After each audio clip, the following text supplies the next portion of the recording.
welcome back to another episode of the Toku Roundup. Yeah! Yeah! I, of course, am your kind of social overlord, God extraordinaire, DLBot 2016. With me, I'm joined by the flamboyant flyer, Flutter Guy 98. 降臨満を持して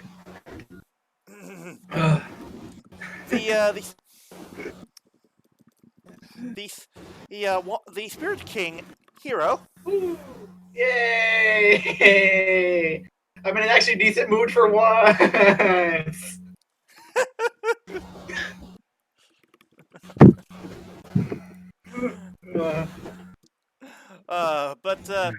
Yes, people, we are back from the holidays. Hey, it's here to bring you one last episode of the Toku Roundup before the beginning of 2020. Oh, Lord. But stay tuned, people. We have some special announcements. I may or may not have put in a few slides, or I may be working on them while we're doing this. Which one is it? You're not working on those really. There's just no way in hell you're doing that. Going on that shit right now. Who knows? Maybe I am. Maybe I'm not. You can't tell. Anyway. DL, you already finished the slideshow, so Anyway. There's no saying I can't add in new slides. that there's a new scene, and it's not hard to hear a click. Anyway. Now then, it's time for us to go over last week's keyword puzzle, and just heads up, people, we will not be doing one this week since we started later than usual. So yeah. Anyway,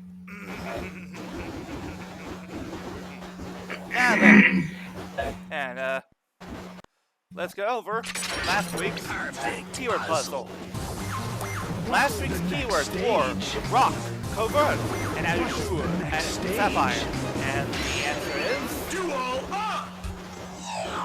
To the glory in the chain, perfect puzzle. Super Stealth Beast God Logan from Ninja Sentai Kakurenja. I told you there was no way you were going to get it last time we did this. I told you there was no way in hell you were going to get that. Yeah. There was no way in hell. Here's the thing.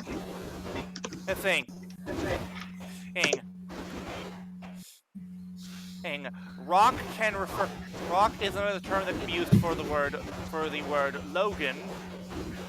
And covert refers to ninjas.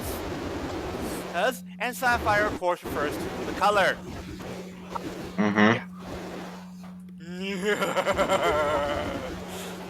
Or rather, the word, or let me just pull a Dr. Evil here. Oh my god. Come on, man, I can pull up the Dr. Evil laugh.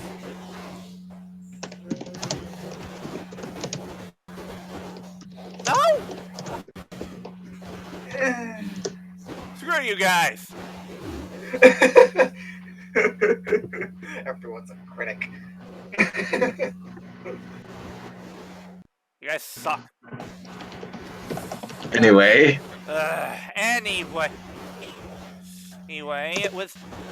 Without further ado, we've got a lot to catch up on. So now it is time for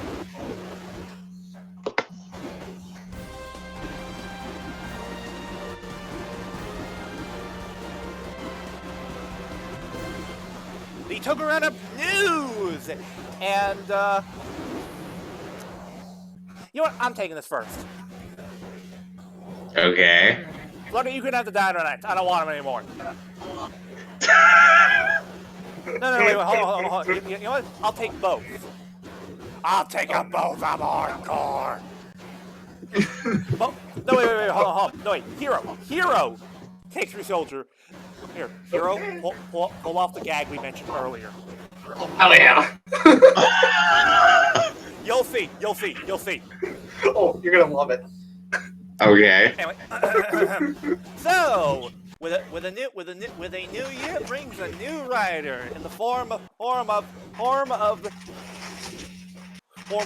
the Golden Soldier 1000. And give me a moment. Let me just grab a clip real quick here. Oh no. God damn it. I know where this is going. Do you though? Do you really? Yeah. I don't think you do. We talked about gold. Where do you think it's going? Oh. Wait, no, that wait. too. Hold on. Give me. Let's try that again. You guys didn't hear that. Dear God, it's beautiful. Good Lord in heaven, that is the most beautiful rider suit I've seen in my life. I want one. Seriously, look at those colors. They look gorgeous. Well, you want it? You can have it for the low price of your soul. Where's it? It's like, I don't use the thing anyway, so take it. And surprise, surprise, our Stowser, apparently according to this, is the head of Zaya, Guy Amatsu. He transformed using the Zaya 1000 driver, using the amazing Caucasus Brock Rise key, and the Awakening Arsino Zetsume Rise key. His goal is to buy heat and intelligence and start a rider war. Wait, a rider war? No! Tsukasa, No. Tsukasa, you're not needed. No, Ryuki, get back! Both of you, out! This is the Reiwa era, not the Heisei era. And then also, Fries, what are you doing here? No, Blaze, this does not result in another battle fight. Shoo! Anyway,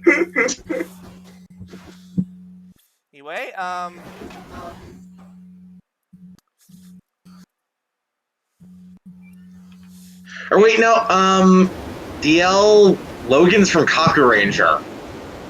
I said Kaku Ranger! That's what he said. Oh, duh. Anyway. Damn. You won't Anyway. life, young man, if you don't learn to read. Anyway.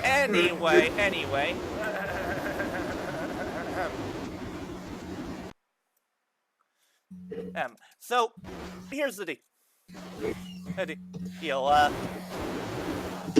Thousand's weapon is called the 1000 Jacker, wherein he's basically able to absorb other progress key powers. Also, commence operation. Vac, you suck.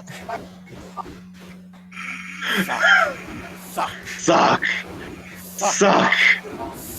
Come on, now you just providing credence to my joke. Come on, really? You're literally just giving it credence at this point. His rider kick is known as the 1000 Destruction. And also the voice of that bounce sounds like either John Bailey or Peter Cullen. Yeah. Or David Hayter. Or all three. One of the three. Yeah, but I was about to say, Flutter. Get it right. Anyway. Don't call my ear. You almost said Hurricaneer. Even if Aruto transforms into Shining Assault Hopper, it is still weak against Stowser. Meanwhile, with the Hyper Battle DVD, it will feature the return of certain human gears like Zetto number 5, Nikiryo Iken, and Mamoru, as well as Jin and Vicaria. Yeah. Jin and no. Jin and the Vicaria, Gairu, And Oniko. Yeah. Not to mention Zetsu number 5 is our Magia boy. And it will also feature the debut of an exclusive form for 01, Hopping Kangaroo. AKA Kamen Rider Deku. Yeah, sorry, Flutter. Until he does a Detroit Smash, that ain't Deku. Yeah, fair enough. It's more a rip-off of O's. Yeah, it's kind of right. Anyway. Not to mention the trailer, they kind of make an O's joke. And it's priced at $2,400 or $21.93, and is available now. Meanwhile, in the proper series, the writers will fight a new type of enemy known as Raids. They are humans with corrupt hearts and transformed with the Raid Riser and a Progrise Key. Yeah, not a Zetsume Rise Key, a Progrise Key. Yeah, they're probably gonna end up either because it doesn't say anything about them stealing the keys, so it's probably just gonna be like either copies of certain keys or actually, Hiro, I think it might be all the keys that Zaya currently has. Because in the scan, well, no. Go ahead. Go ahead. Jeez, pretty much. Anyway, the thing is, Flutter, that as a crushing buffalo, among many others, those are the progress keys that are currently held by Zaya. Mm-hmm. So it means most likely that all the progress keys being used belong to Guy. Mm-hmm. But you never know.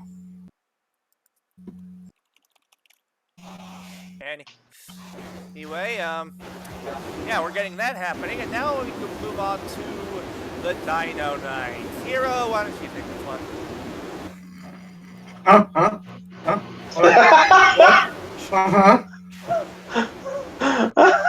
Hiro, What happened? The article. Alright. Well, tell every coon his real skins are. The skins reveal the precious soul. We'll call help on two of his subordinates, Gunjoji and Song. Oh my god! That's Pterodon. Wait. What? The fight Precious Melt will access the Ryusoul caliber and gain Noblesse Ryusoul.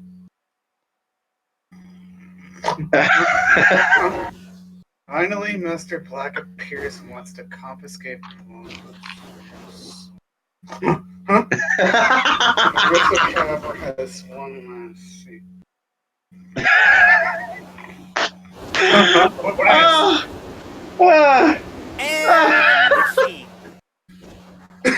Yes!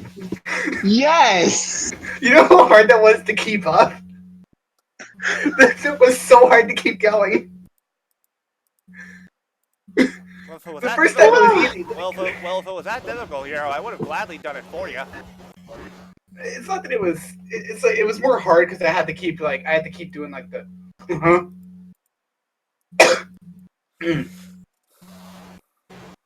And it just hurt. It just didn't feel right to do that like 5 or 6 times in a row. Fair enough. Oh my god. Yeah. Can you tell that we've stopped giving a shit? Because we have. You know, if there's any more resource games next week, I might cover it just to do this for a good solid minute. Oh, that would be fantastic. Anyway, moving on, Flutter. You can take this next bit involving, ooh, the new Sentai. Toei has revealed more information concerning Machine Sentai Kira Major. First, the team will be the first ever to make their debut in a film before the series, titled Machine Sentai Kira Major Episode 0, part of the Super Sentai Movie Party, which is a double feature of Super Sentai movies, and will be released alongside Kishiryu Sentai Ryusoulgers vs. Lupin Ranger vs. Pot Ranger on February 8th. What? In the film, a princess from the land of jewelry and Kiramai stones comes to Earth in search of people with a shining talent known as Kiramental, which is a source of outstanding charm and talent to transform them into heroes to fight the Yodon army. The stones will resonate with the Senshi's will and transform into giant vehicles known as Machine. They have a will of their own, and their relationship with their partner Kira Major is plot important. The Machine include a fire engine for red, a jet for blue, an excavator for yellow, a race car for green, and a helicopter for pink. Wait, series will be- hold on. I saw something. What? There is an order that, or that's what was it, yellow that had the excavator? Yeah. Yeah. You must construct the digital pylon! Yes! No. The series will be produced by Hideaki Sukada, who last worked on Kamen Rider Forze, and will be written by Naruhisa Arakawa, who is the main writer for Bakuryu Sentai Aba Ranger, Tokusatsu Sentai Deka Ranger, Kaizoku Sentai Gokaiger, both seasons of Hikonian Sentai Akiba Ranger, the Space Sheriff films, and the Space Squad series. Well, And in addition, he also wrote wrote Super Sentai Psycho Battle, which, as you all know, we love. Yeah. Small missteps aside. Yeah. Joining them is director Kyohei Yamaguchi from X8 and Build. The action director is veteran suit actor Hirofumi Kuzawa, and the composer is Junichi Matsumoto. The series will premiere on March 8th. Honestly, what I am looking at right now, it gives me hope. Because this seems like a Sentai that's going back to basics. Oh yeah. Yeah. And that is not a bad thing, because honestly, after her falling to rock bottom, aka a Ryusoulger, this needed to happen. Yeah, we needed something. And more importantly, this has the feel of an old school Sentai. There are aspects of freaking and Turbo Ranger, and her 5-man, etc. Kira Mental is giving me Dino Guts vibes, to be honest. And honestly, what really helps is the writer. Arakawa has always been one of the most consistently good writers in all of Sentai. Even when he stumbles a little bit, in the end, what you get is still amazing. Great example, Psycho Battle. Oh, while that may have had an issue here and there, everyone we all admit in the end we loved it. Yeah. Not to mention Arakawa and Tsukada. They worked on Aba Ranger and Deka Ranger as well. So in other words, we are in the hands of veterans. Yay! Friends, not amateurs. You see this toy? This is what happens. This is what happens when you put your work in the hands of bloody amateurs. Yeah. You get a series that's at best. Yeah, it honestly, and it shows. It shows badly in the final product. Oh yeah. And honestly, that is very, and I do mean very, disappointing. Because the fact of the matter is that Ryusoulger, while we bash on it, it had potential to be something good. Oh yeah. Yeah. But the horrible writing and the fact that even a staff change couldn't fix what was broken really goes to show you how badly they fucked this up. Oh yeah. Yeah. They screwed the pooch badly with this, and it seems like they're going back to basics with this, and it seems like they actually care about the fact that Sentai is about teamwork. Yeah, considering Sukada has stated when he explained how Kira Major came to be. Let me find it. Okay. Oh, okay. Where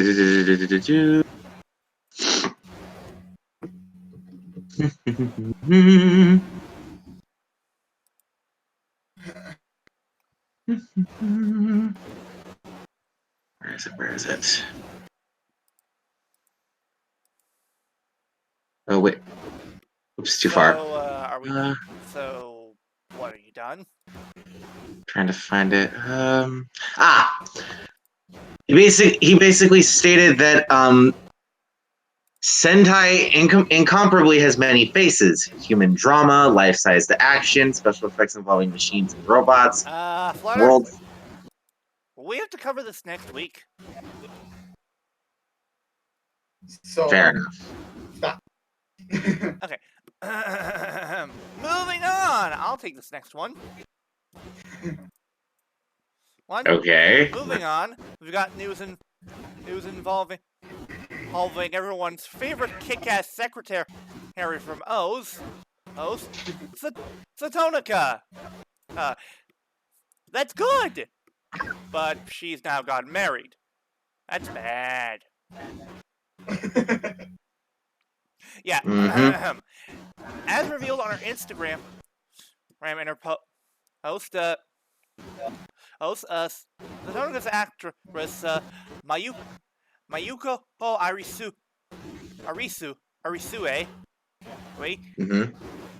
she revealed that he married a man 3 years older than her on November 26th. She described him as the best friend that always supports her and has a happy and has happy and fun memories with him. She hopes to build a bright home with him and confirm that he'll continue working as an actress and model. Wasn't that fantastic? See, guys, this is what happens when you support your best girlfriends in a way. Someday they might come to you for happiness. Just saying. Anyway, from all of us here at the Toku Roundup, congratulations to you both. Omegato! Subarashi! Yay. Moving on from that, we got news involving Taiga. Who wants to take this? Wait, Hiro can take it. Yeah, Hiro, take it. Hiro, you know what's coming.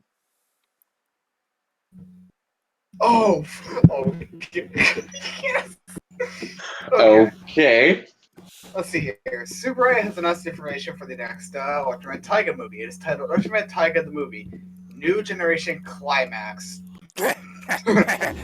Climax. Okay. Oh, yeah.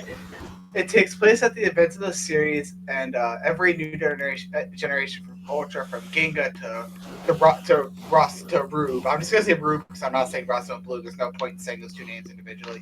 Yeah, They've all returned. Yeah, the synopsis is as follows. Hiroki Kudo, who works as a member of the private security organization Aegis, has the ability to transform into 3 Ultras. You already know the 3 Ultras names. There's no point in me saying them. For the record, they are not best Ultra Son on Ultraman Tight Ass and Ultraman not Naruto. The bond between Hiroki and Taiga is deepened through battles with numerous enemies. However, he's not being targeted by someone. Knowing that, the new generation of Ultramen have gathered to save him.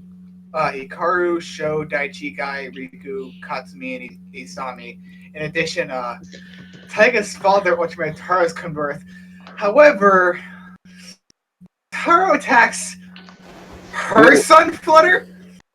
Her son? No.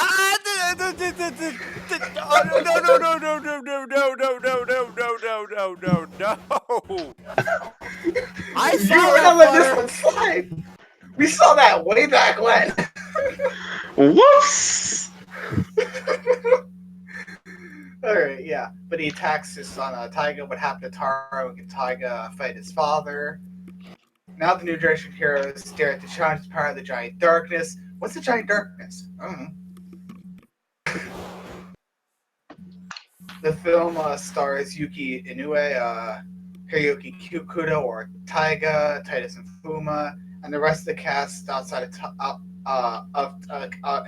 Taiga, alongside Takuya Negishi, who's Genga. I'm not going to read off the actors' names because a lot of you guys already know who the Hikaru, or Kiyotaka Uji, which was Unicorn Zodiacs, which is Fumihiro Nita. Mm-hmm. And Forze and Show Ultraman Show or Ultraman Victory. Kensuke Takahashi or Daichi, aka X. Hido Ishiguru. Kai and Conrad Deno, you know, the villain that like nobody wanted, I think. The villain nobody that likes. came out of nowhere. Yeah. And Guy, aka Orb. Tatsu Omi Hamada, aka Riku Jeed. Hirata, yeah. And Tatsumi Hamada was also young Marvelous in Gabon versus. Also, I know someone is absent from the cast list that I know isn't going to be in the movie. Leto, hello. Whoop whoop. We're gonna blame you for that, Flutter. Yeah. Yeah. Okay, like Yuya Hirata or Katsumi Ross and Risoke, whatever. Rosso and Blue. Yeah, Rosso and Blue basically. They're all reprising their old roles. Shock to nobody. Honestly, this is the kind of bigger deal than you think, Hero. Since here's the thing. No, I'm just saying that like it's not a big deal that they're reprising their roles. So I'm saying like it's still a big deal. Rosso and Blue. Yes, that's not a big deal. But the fact they're getting back everyone else is honestly shocking. They're getting everyone.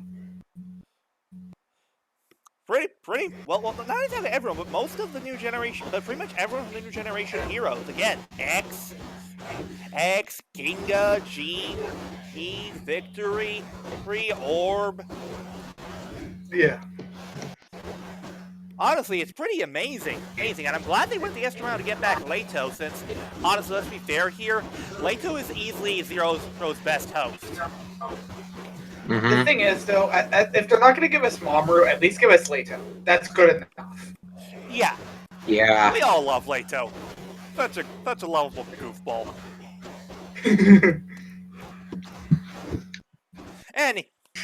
Anyway, I'm personally looking forward to it, and it's possible that the culprit behind this might be Ultra Dark Killer, given and that they showed New Generation and Chronicles, both which wrapped up last week.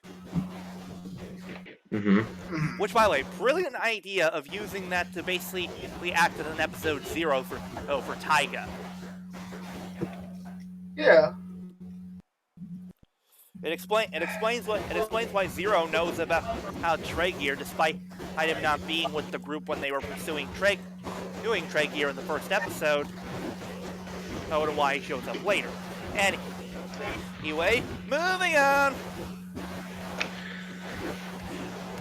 Flutter, why don't you take this one? Alright.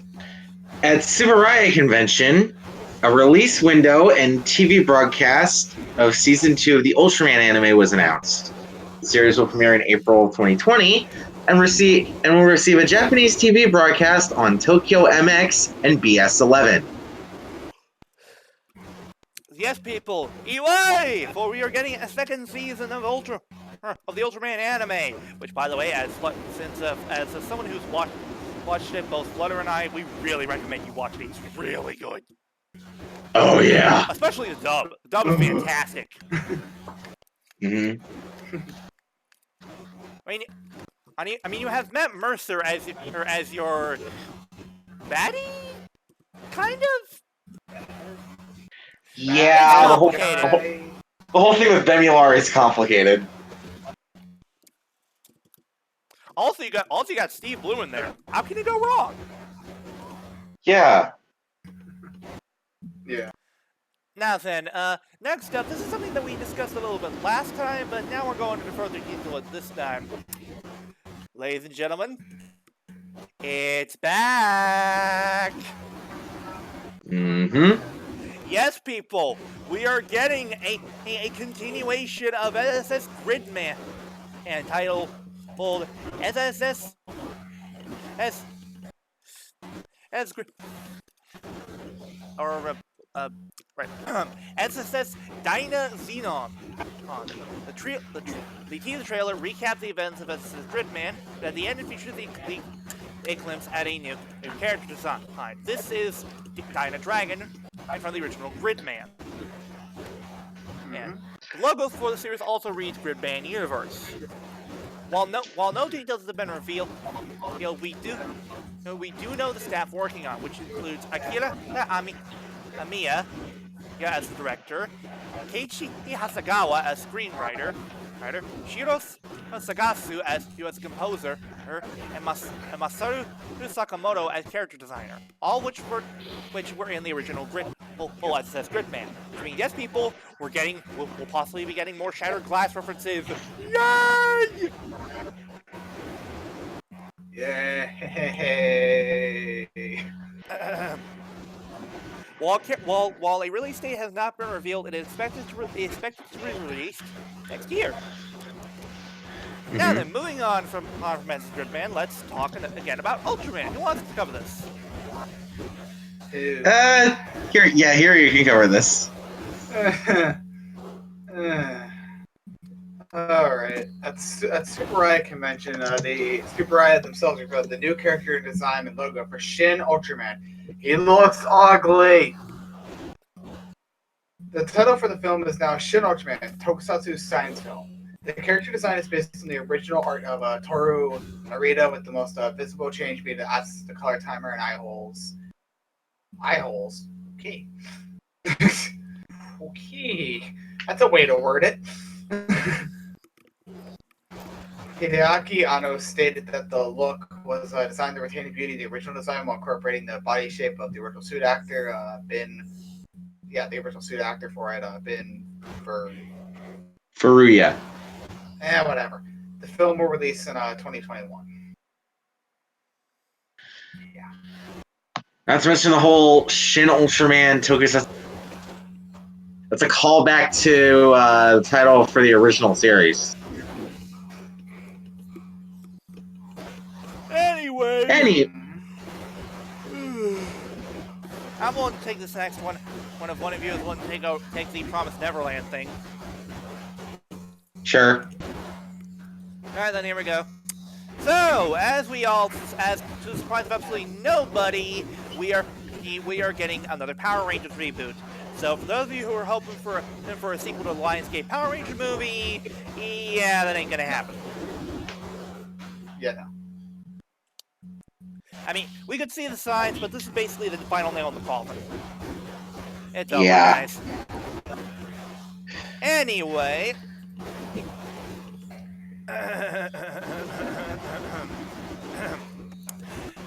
We have information regarding the reboot movie that's going to be done for Hasbro.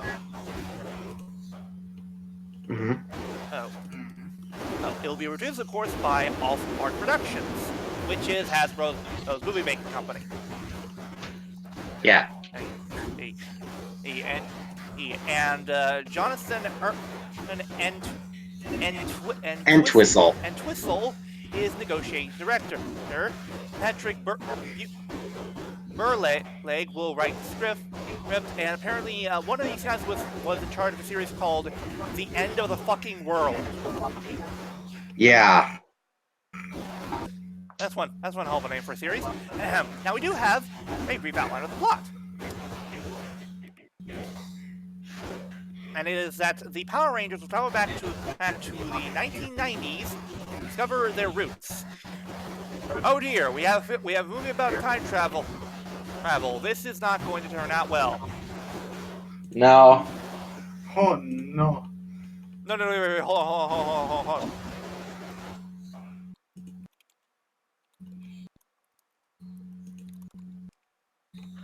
Give it a moment. Let me grab something real quick, Hiro.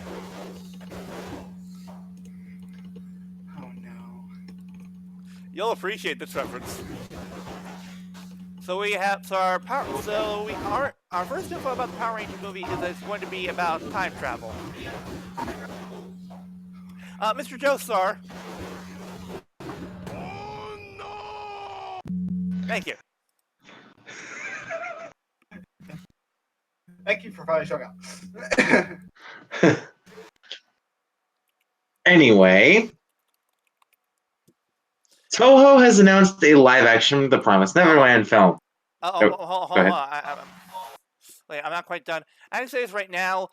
This movie already sounds like a bad idea. Yeah. I'm actually one to call Doom from like the first info, but really, guys, time travel for your first movie? You're just asking for trouble. You're just asking for someone to say this isn't good. And we're saying, it's not good! Time travel is another way of saying, oh god, this is gonna suck! Mm-hmm. Anyway, moving on. So, yeah, Toho has announced a live-action Promised Neverland film. The film will be written by Noriko Goto and directed by Yuichiro Hirakawa. It stars Minami Hanabe, Joe Kairi, and Rihito Itagaki. Wait. Kairi? What does that have to do with Lupat? How would I know? Also, what does that do with Geo either? Oh yeah, and Rihito Itagaki, or in Kamen Rider Geo as Emma, Ray, and Norman, respectively. The film will age the trio up from 12 to 16. What was one of their names? Norman.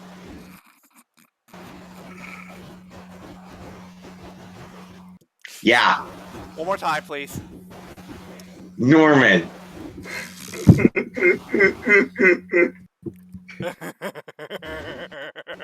Anyway. Oh god, that sounds so stupid. Anyway, the film will age the trio up from 12 to 16.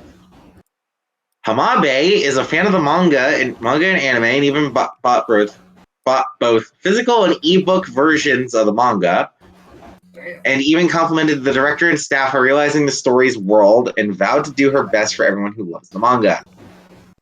Ah, so we got a dedicated fan and doing the work. All right. Mm-hmm. Oh boy. No. Let's give them a chance. Let's give them a chance. Yeah. Anyway. Not that we're gonna see this movie, but still. Yeah. Yeah, not that we're ever gonna see this, so I mean. Yeah. Anyway. Hiro, you can take this next one. Alright, well, TBS has announced the incurable case of love J-drama. Woo, a J-drama. I don't care. I don't care. Toku actors include Takeru Sato or Ryotaro from Deno. Oh, wait, hang on. Let me That's Deno. There we go. Alright. Continue. As Kairi Tendo. Wait, Kairi Tendo? Wait, when did Kairi and Tendo have a love child? You, John? Ah! Anyway. Yeah, Keisuke Watanabe or Waz.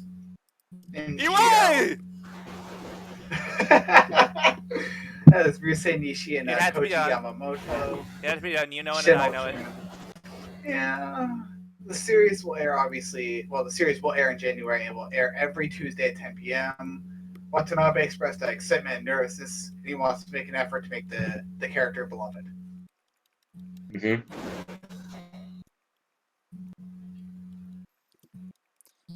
Hang on. Give him a moment. Okay, so is that all? Yeah. That's it.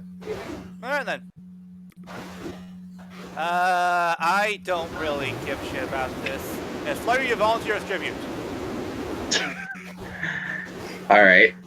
So the website for the Kyokara Orewa series has announced the movie. The reprising Kentaro Ito, the voice actor for another double, and in Heisei Generations Forever. And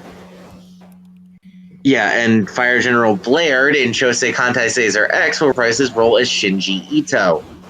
Other reprising actors include Susone's Jiro Okawara and Shinobu Hasegawa, voice actors for the Raffaello and Michelangelo Gamma in Super Movie War Genesis, as Sakamoto and Sorimachi. Kenta Iizuka, Hikaru Todoroki or R1 in Tomikahiro Rescue Fire, and Hayato Isomura, Alan or Commander Necrom in Commander Ghost as Takeshi Sagara. Film will be released on July 17th. Interesting. Anyway. Wait. Hey, I'll take this one. So we have the theme for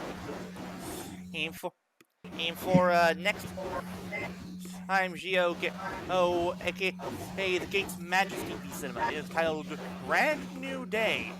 And it'll be performed by Triplane, who has previously performed the ending theme for Tomokahiro Rescue Fire, Moving Heart. Rescue Force. Rescue Force, Moving Heart.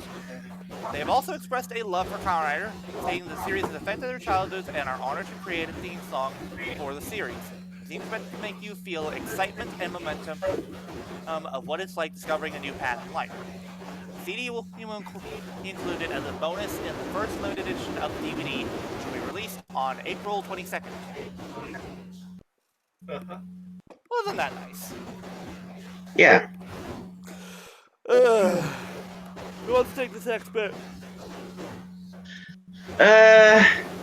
Hiro, you can take this next one. Okay, Toei Video has announced that in commemoration of Kokuso Sentai Turbo Ranger's 30th anniversary, they're basically just giving it a DVD release. That's really all this is, and it'll be released in 2 box sets. One with the first half of the series, and set 2 has the rest of the series. As a first inclusive bonus, a special book that will come with the box sets. They are priced at 16,500 yen or $150.66 each, and will be released on April 8th. Damn. Yeah. Damn. Mm-hmm. Yeah. Still good that an old school Sentai is getting some love. Yeah, even if it's getting a Japan exclusive DVD. Yeah, same could be said for Live Man, your point? Yeah. Yeah. Vega baby. What? Anyway. No, like. Anyway. No, I heard something. What'd you say? I said Vega baby. No! Oh! What? Don't remind me of that, Hiro! What? Oh! It's just Vega baby. Right. Oh, right, that one. Oh, I forgot about that one.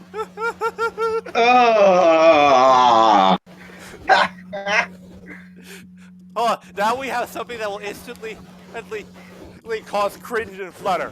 We simply say the words, Vega baby.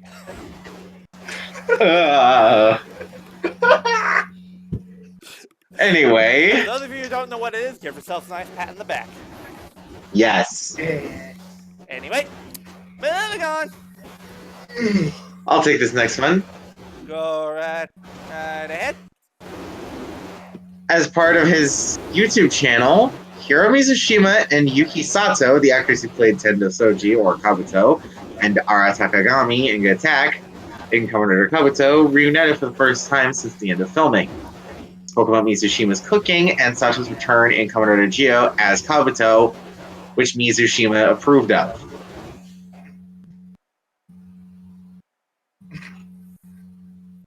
Oh god.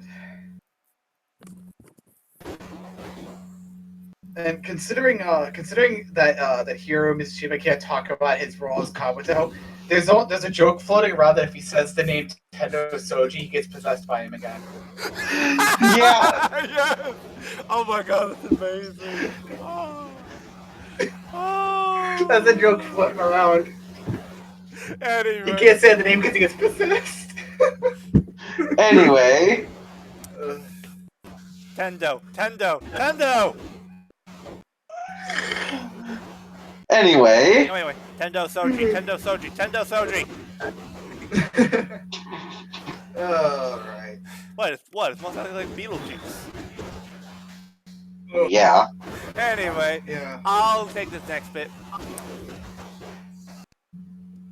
So Lupin's getting some more love nowadays since apparently for play there will be a 24-hour New Year's marathon happening. Oh, yeah. With the whole series.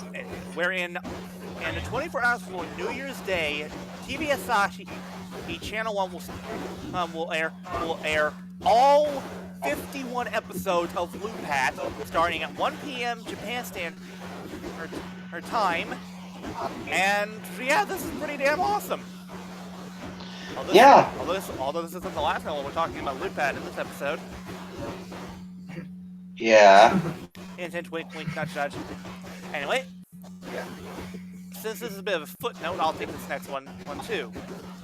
To the surprise of absolutely nobody, we already have winter and summer films announced for 01 and Kira Major. Yeah. We know that. The winter one tentatively is Reiwa the First Generation. No, it's just called Reiwa Generations. Yeah. Oh, well, never mind then. Reiwa Generations. So, yeah, that's something. Moving on. Not it. Oh boy. I can technically make this joke again if I do this. Well, okay. So Toei has announced the next Super Sentai Versus movie. That being Sentai Ryusoulgers versus Kaito Sentai Lupin Ranger versus Keisai Sentai Pot Ranger. Telebakun has revealed that scanned for the film a gangler named Ganima Yoshina Galda. That is a goddamn mouthful. Yes, it is. Yeah. No. Has captured You know what? We should give him a nickname. We'll call him Dave. Sure. No, even better. We'll call him Phil. Phil from accounting. Phil from accounting. And that gangler has captured the Kishimiryu and locked them inside a safe. After the three teams battle, they decided to join forces to free. What? The film is directed by Katsuya Watanabe and written by Junko Kunimura and Naruhise Arakawa will be and done by him. Will be released on February 8th. Yeah, I don't care for those of you who anymore. don't remember, Junko Komura is the one who wrote Lupin, so this at least be handled by Lupin's original writer, and more importantly, at least being handled by an expert in the form of being written by Arakawa. Yeah. Yeah, but that doesn't mean it's still not going to be boring on the Kishiryu side of things. Let's not jump to conclusions. And, I mean, you know what? I'm gonna come around and say it. Arakawa's work on Kyuranger vs. Space Squad actually made me have a better appreciation for Kyuranger as a whole. Right. If that man can make me feel like Kyuranger a little more, I think it's possible he might be able to do the same for Ryusoulgers. He just has to be able to work his magic. You know what the worst part is? The two times I made this joke now, it actually made me a little tired now. No sleeping on the job, asshole. The thing is, I committed to that fucking joke. I was actually fell asleep. Yeah, but no sleeping on the job, asshole.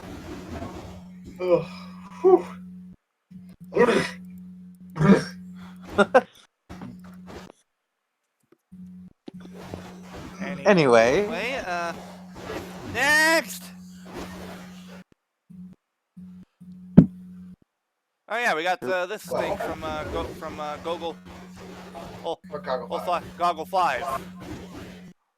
yeah. Yeah, it's hard. It's almost with Goggle 5. It's almost hard not to say Go-Go. It's Yeah. weird because there's literally a Sentai with a similar name. Yeah. Mm-hmm. Let's see here. I guess I'll take this one. I guess I'll take like two of them since they're short. Yeah. Well, the Metallic Go Fan ahead. Subs Metallic Fan Subs is recently finally fully subbed at Dai Sentai Goggle 5. The batch includes every episode, including the movie. Nice. Oh, that's And nice. for anyone that downloaded the individual episodes, they have updated versions of 2, 4, 5, and 22 because of an error made in the original. Because obviously, yeah. But then for the next thing, the soundtracks for X, Orb, and Rube had been released in 2 disc sets or 20 songs from each series, with some bonus tracks included. I don't think we know how many bonus tracks, but it's just a couple. Mm-hmm. It's a good few. Don't really know how many. Yeah. They are priced at 3,850 yen or $35.80 each, and are available at this current moment.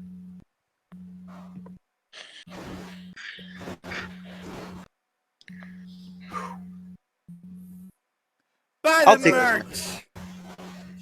Yeah. But Buy the goddamn merch. all right. Anyway, Yeah. The Masked Subbers have finished subbing Kamen Rider X. X gonna give it to you. Gonna give it to you. God. They started subbing the series in August of 2016, where they started where the subgroup Order of Zeronos left off, as well as Five Riders vs. King Dark, which means that every Kamen Rider series has been subbed. Everyone? Oh my god. Oh my god. Deal, please not this joke again.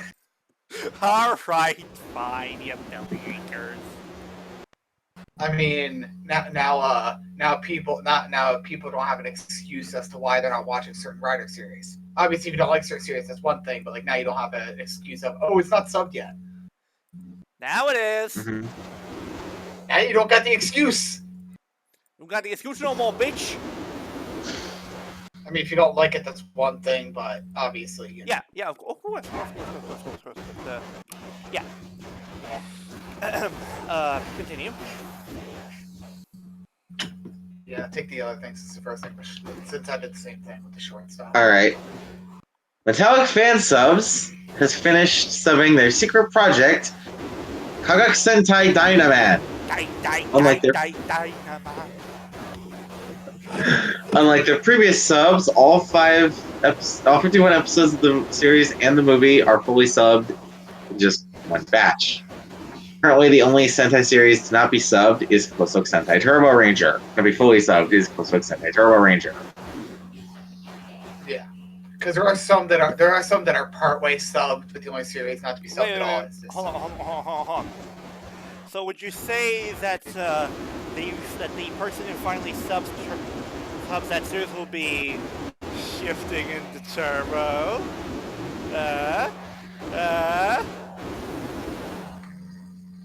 Oh. What? Oh, fuck you! Sorry, DL, but I'm accounted for. Anyway.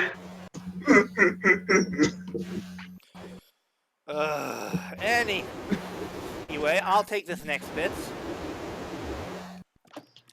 So, who here remembers Initial Fighter Grip Man? Chirp. Chirp. I do. Chirp. No, the point is you're not supposed to. Anyway, well, for those of you who do, you'll be happy to know that your initial fighter Gridman will now no longer be left out in the cold, for there will be a full-powered initial fighter Gridman. Yay. And Well, Kind of. yeah. the differences with the version of the vehicles is the paint job, with them all now being done in a dark black color scheme with mostly blue colors. And honestly, I kind of like it. Same here. The blue kind of adds a new flavor to it. It's Yeah. honestly cool to see them in initial fighter colors to match this version of Gridman, and so now it no longer feels redundant. Yeah. Keep in mind, people, they did not have to. Good Smiles did not have to do this, but they did it anyway, just because they could. Yeah. Yeah. When you go an extra mile for that, that deserves the gold star. Good job. And obviously, we have none of the details behind it, but that'll be updated whenever that happens. Yeah. Now then, next up we got news regarding our good friend Bluefin. I'll take it. All right. Alright. Now then, for those of you who aren't aware, and if you're not, then what the hell's wrong with you? Recently, Bluefin has started selling Rider merchandise. Nice. Bluefin is the American subsidiary of Tamashii Nations, and it has started selling DX and CSM Rider belts. Their first item was the CSM Double Driver 1.5, which is a piece of crap. You really should wait until the 2.0 version, which is priced at $200, as well as the DX Lost Driver 20th Anniversary release, which is priced at $80. In March, they released the DX Sengoku Driver, and in April, they released the DX Deca Driver. However, one problem with this release of the Sengoku Driver. Yeah, the one massive gripe that a lot of people have with it is the fact of it's only coming with Gaim, and that's it. And the problem, and I know what you're thinking, what's the problem with that? Well, it's because in the original release, when you bought the Sengoku Driver mint in box, you got both the banana lock seat and the Baron faceplate to go with Gaim. Yeah, you got Gaim and Baron. You didn't just get Gaim. So they're cheaping out, but they're jacking up the price tag, basically. So yes, this is a re-release that has less to offer than the original release. How the fuck does that work? That's... Oh, hold on, I can actually quickly have that. There we go. In fact, hang on. Yeah. You know what? I'm gonna do some research real quick. Let's see here.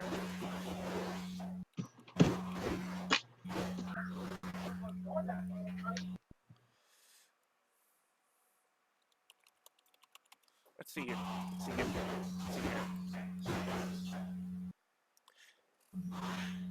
Let's see. Ah, crap! What? CSM Sengoku Driver DX on Amazon goes for at least $175 to $239. Damn. Yeah. I hate to say it, but Bluefin's probably the lesser of the two evils. Yeah. Yeah, but Still, they're price tag's still not good. we're still gonna give him shit for that though. Shame. Oh hell yeah. Now then, Okay. Flutter, why don't you take this next one? Since this involves one of your boys. All right. So, Bandai has revealed the DX Legend Rider Progress keys. The DX Rider Common Writing Decade Progress key and Rider Timing Geo Progress key are priced at 1,500 yen or $13.71. Will be released in mid-January. The DX Level Upping X-Aid Best Ending Build. Oops. Realize.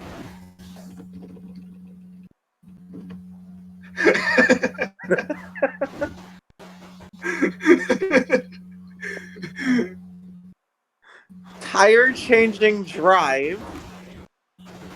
Going ghost. No,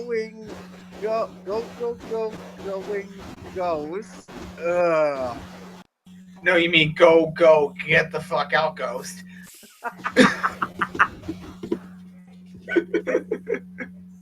And prime counting double and on staging guide progress keys are also priced at 1,500 yen. Oh, before you forgot the best named one. Oh. You know the one, Hero. I'm getting to that. Oh, he's gonna we'll get to that soon. That's it. That's in the later part. All right. Yeah. Our price is 1,500 yen or $13.71 and will be released in late February. The DX Thumbs Upping Kuga Turn Upping Blade and Final Venting Ryuki progress keys are priced at 1,500 yen or $13.71 as well. It will be released in mid-March. And the DX The thing is, that's not even the worst part about it. It's the ability that kills you. Climax.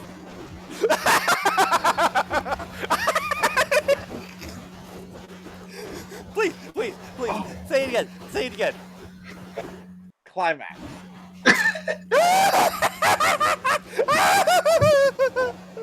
And when you finish off reading off the names, I have a joke. I have a joke I need to put in everybody else's head because I've said the joke before, but I need to say it here. Oh yes, do it.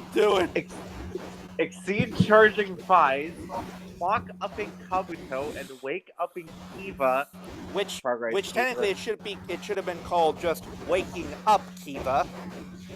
Yeah. Are priced at 1,500 yen or $13.21 and released in late April. So, okay. Here comes the joke. It hasn't come out yet, but take what the Gaim one has. Take Gaim's ability, take Hibiki's ability and multiply it by about 10, and then put Deno's ability. What do you get? Say it. You get juicy beat climax. You get a straight dick joke. No, that's not even a straight dick. That's the fapping joke. Oh god. Anyway, y'all you can take these next ones. All right. No, actually, I want to take the stuff for Thouser, so someone else take this. Yeah, Hero, you can take these. All right, I'll take both these because they're on the same slide. So I know that because I found an image for it that didn't require me to make like 4 different slides off of what's coming up. Well, 5 technically, but whatever.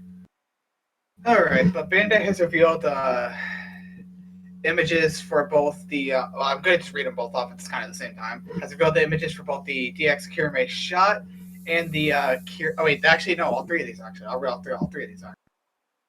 Revealed the image for the Kirame changer, shot, and sword. Obviously, for the changer to transform, you press the mask icon on the touchscreen, then turn the dial to transform. And the touchscreen has the icons like you can think the icon to summon, the mech, communication, and more. The Kirame shot, however, you can load the included Kirame bullet and pull the lever to enter special move mode. Pull the trigger to free the bullet. Kirame bullet, aka a tiny tire. Yeah. And it can be combined with the DX Kirame sword to form the Buster, which now I can talk about that too. And you can press the center to select either Kirame shield or Kirame charge and point the triggers to activate a special move. It can be obviously combined with the shot to make the Buster. The changer is priced at 4,000 yen or $36.55, released in March. The Buster is priced at 4,500 yen or $41.12, or released in early March. Basically, all 3 days are getting released at some point in March, but the Buster, it's the sword, is going to be released is priced at 3,800 yen or $34.52, and obviously same thing. Also, I've realized a couple of things about the Kirame changer and the Kirame dot. The Kirame changer is a smartwatch, and the Kirame dot Witness as the Kiramagers harness the power of Uber. and the Kirame dot is a disc launcher. Pew!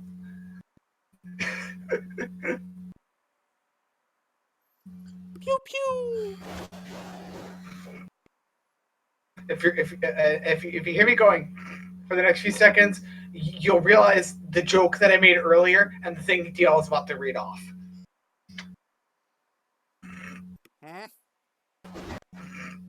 The articles that you're about to read, because you said you were going to take the next 2. Oh, right. So, of course, with a new writer comes new toys. In the form of first the 1000 Jacker. Oh my god, I get it now. God damn it, Hero. I told you were giving credence to a joke. Okay. The 1000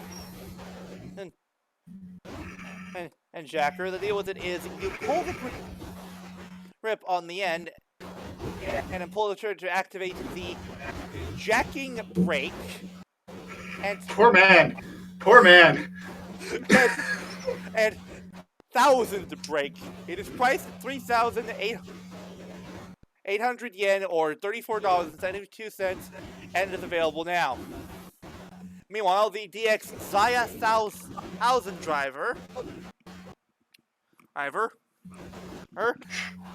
functions by loading in the Awakening Arsenal Zetsume Rise key and the Amazing Frog Rise key. With them, you can transform into Commoner 1000, and it is currently priced at 6,000 yen or $54.82, and again is available now. Finally! Before you move on to that, though, I do have one gripe with the amazing Caucasus key. What? It doesn't provide any different sounds if you put it into any of the other drivers. It literally just makes the same sound regardless. Yeah, it's a little annoying, but I can get past it. I mean, it's meant for the Zaya the 1000 drivers, so obviously it's not gonna. Yeah. Anyway, of course, Bowser gets his own fancy RKF figure here, which of course will come with the 1000 Jacker interchangeable hands. It is priced at 2,500 yen, and which is Seriously.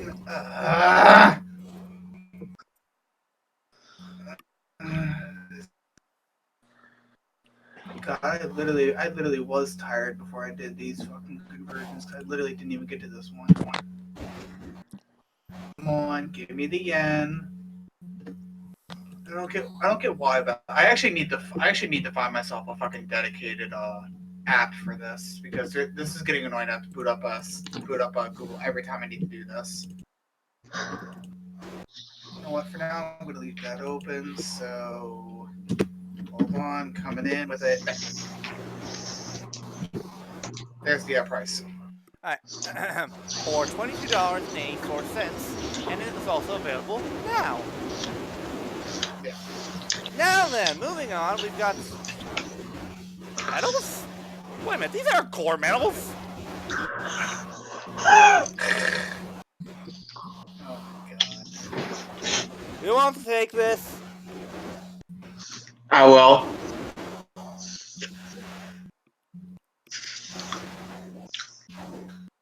In commemoration of the 20th anniversary of the Heisei of Kamen Rider,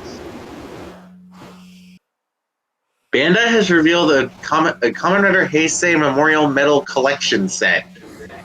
It is a set of silver and gold medals with the front showing the rider, Kamen Rider name, and the premiere date.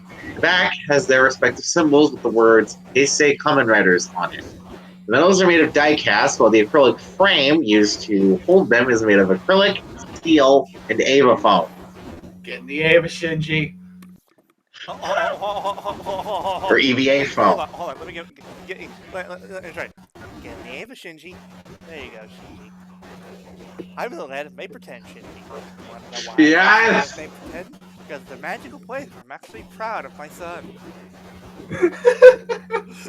Okay, for the record, that is from the glory that is Metro Night Live from MetroCon. I'm not sure which one it is, which year it was. It was Look it last up. year. You'll eventually find it if you look for it. But we'll put a link to it in the description. People, watch it. It is literally called Mr. Ikari's Neighborhood. And yes, it's basically a parody of Mr. Rogers' Neighborhood. Oh hell yeah! It's great. Each medal has a diameter of 35 millimeters, except the 20th anniversary medal, which is measured at 50 millimeters. Yep. The acrylic frame is measured at 23.5 millimeters by 32.8 millimeters by 18 millimeters. It's priced at 2,000 yen, or $201.01 with tax, and will ship in April. And by the way, considering these are made out of metal, you can kill a motherfucker with these. Mm-hmm. So in other words, you can go from just looking for the parent breed to actually killing the parent of the yummy.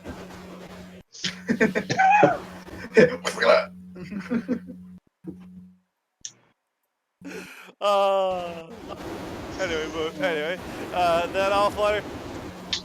Mm-hmm. Alright then, let's see. What do we have next here? Ooh, shiny. Okay, I'll take this one. Oh no. You all should prepare for this, because I didn't do it for thousands, so you know I had to do it for this one. Oh no. Oh yes.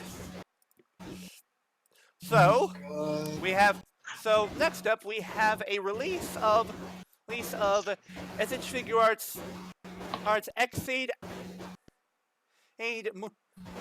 Muteki Gamer. And I'm crashing out way to use this joke. I love gold.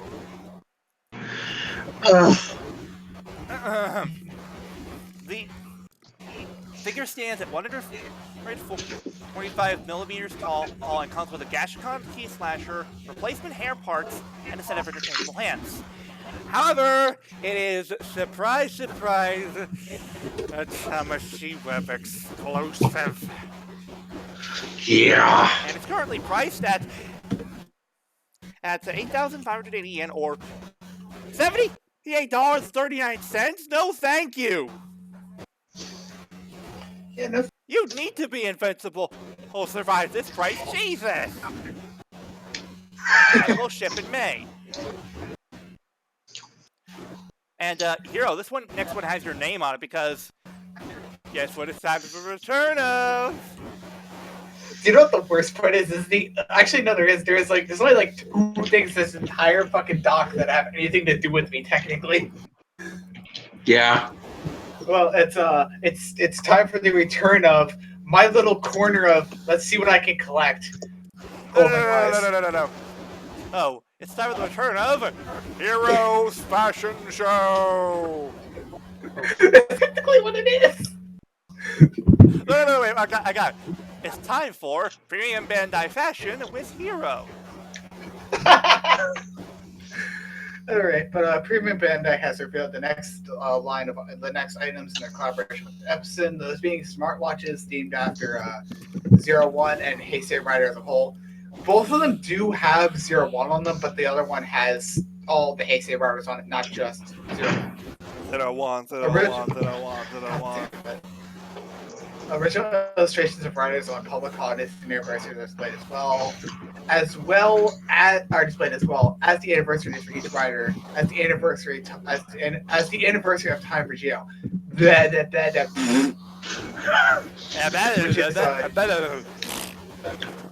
Yeah, which is June 10th, and Emergency Day for X8, which is September 9th.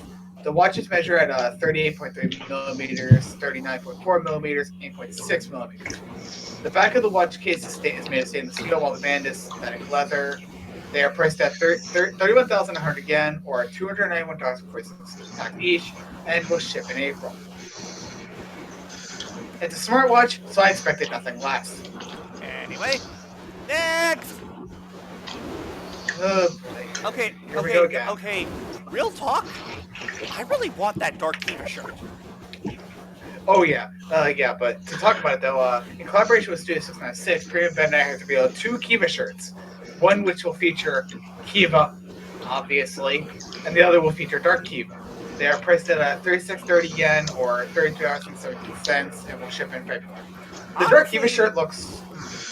Honestly, that's not really the worst price, and honestly, I've been wanting to pay that much for that shirt. I heard that Dark Kiva shirt looks fucking badass. Yeah. Yeah. It's a good shirt. Anyway, next! I'll take this. So, Premium Bandai has revealed the Kaito Sentai Lupin Ranger vs Keisen Sentai Pot Ranger VS Memorial set. The set comes with a special VS changer and VS vehicles, which have gloss coloring. The VS changer has over 80 types of sounds, which include the theme song and background music, as well as voice clips from Kairi and Keiichiro, which you can switch between. If you perform a special action, you can play a special sound from Noel. The VS vehicles also play special sounds once in the VS changer.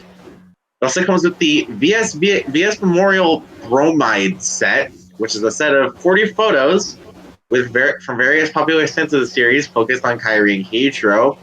The set also comes with the Pot Rangers Global Police licenses and the Lupin Rangers calling cards. It is priced at 8,800 yen or $80.40 and will ship in May. Honestly, this is cool. This should only be sought out by the most die-hard of Lubat fans. Oh yeah, because the major gripe that I find with it is the exact same gripe I found with the Sengoku driver. It's only coming with a bare minimum. I mean, okay, let's give it credit. At least it's including everything the original release of this has had and more. Yeah, I'm not giving it too much shit. At least they're not jacking up the price by taking away from the original release. Yeah.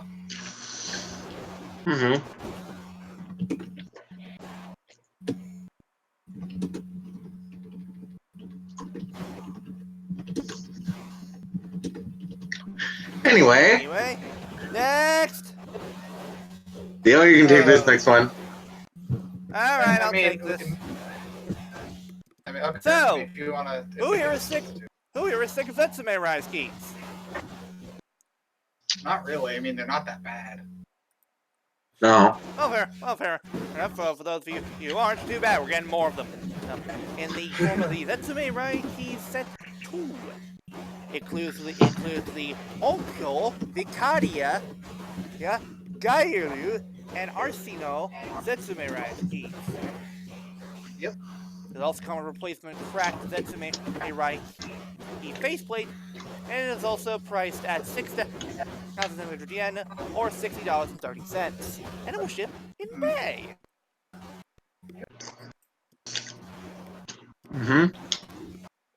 Speaking of MetsuboJinrai.net,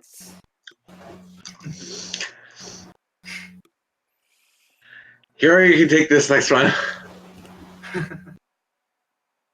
Alright, well, Tony Nations has revealed the next Stitch figure for 01.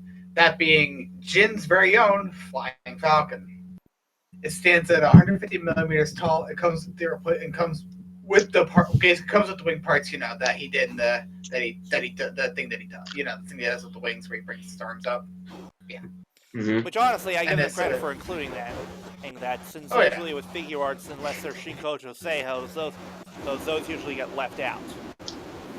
Yeah, Yeah. and it comes with a set of interchangeable hands because you obviously have the hands where he's doing the pose. But, oh, great. It's a Tamashi Web exclusive.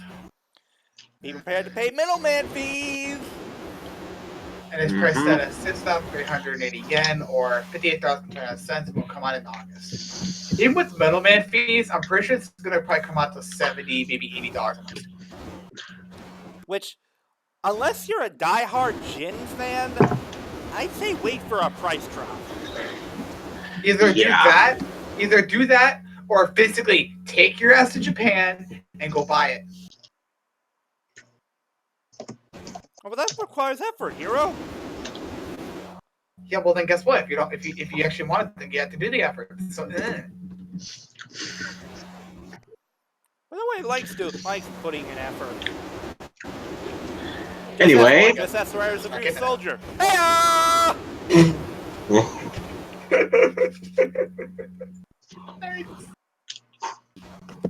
Thank you. Now then, I'll take this next one. Oh, no, wait, hold on. Flutter, you take this next one. I'll take the last one. Alright. Korean Bandai has revealed the DX Another Watch Set 5. It comes with another red watches for 5. Okay. Buys? Oh, God. 5. It comes with another red watches for another 01. The Abomination, that is another Ichigo. And another DN. It says priced at 2,530 yen or $23.12 and will ship in April.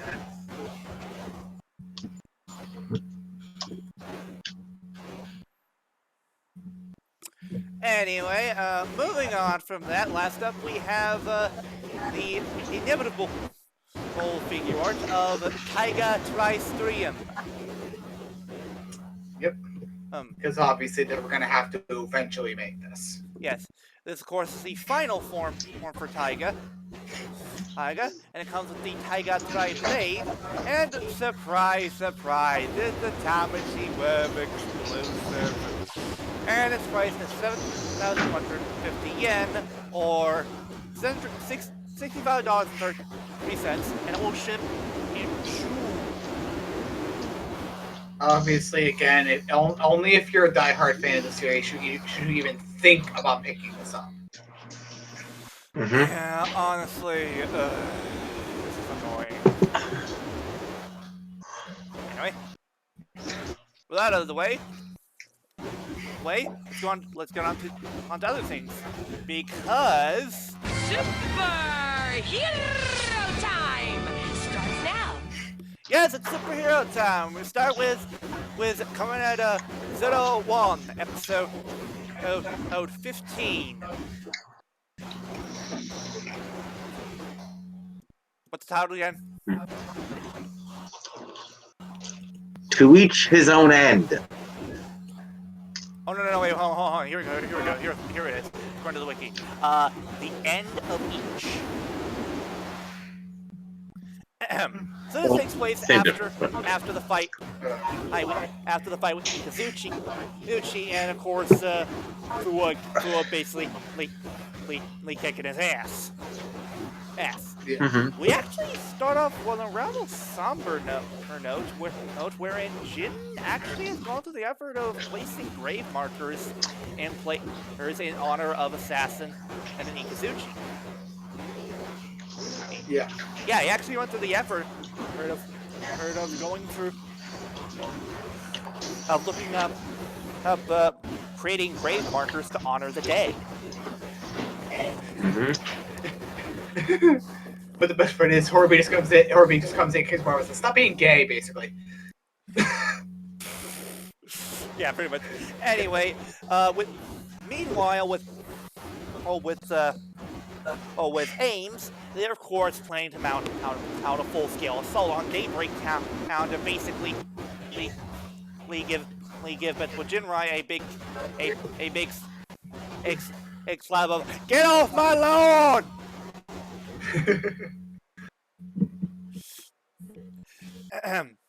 So, meanwhile, with Aruto and Izu, they actually are at a graveyard with Aruto honoring his dead family. Yep. Though the brother from last week who didn't end up dying, is a little angry that his big brother turned out to be a spy. Though to be fair, it's technically not his fault since they did state he was given a sleeper program, but that's neither here nor there. Yeah. Aruto and Izu basically tell him that he shouldn't do that because the thing is his brother / family are an important thing to cherish. Yeah. And we even got a quick call back to Waz. No, not that Waz. Waz, The other ones. aka Izu's whose brother, from when he died in the second and part of the Shining Hopper arc. Mm-hmm. Not to mention, thanks to that grave marker, we apparently learn who I'm guessing Aruto's mom and dad are. Well, Aruto's mom and sister. It's more of a blink and you miss it sort of thing. Yeah. Anyway, so of course Aruto joins in on the assault on Daybreak Town, and well, needless to say, Metsubo Jinrai was ready for them, and the fight goes about as well as you would expect it to. Though thankfully, the tide starts to turn once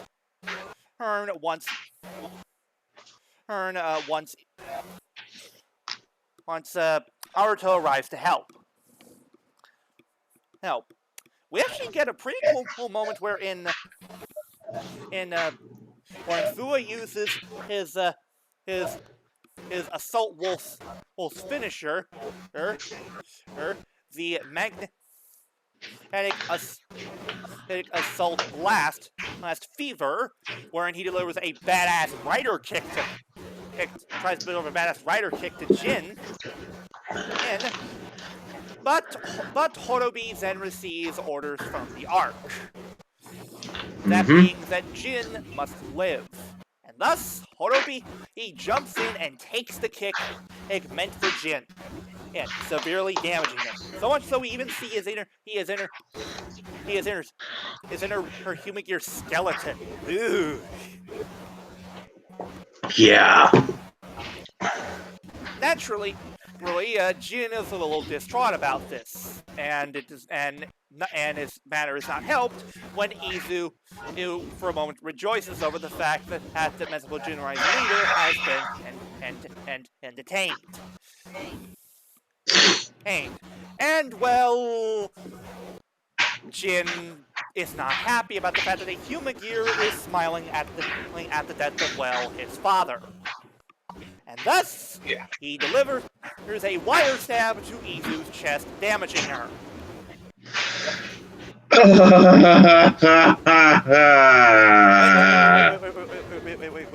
wait. Here, listen closely. If you listen closely, you can hear the tears and The anguish. tears and anguish which have eased fanboys across the world.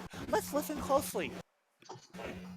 Ah, ah, ah.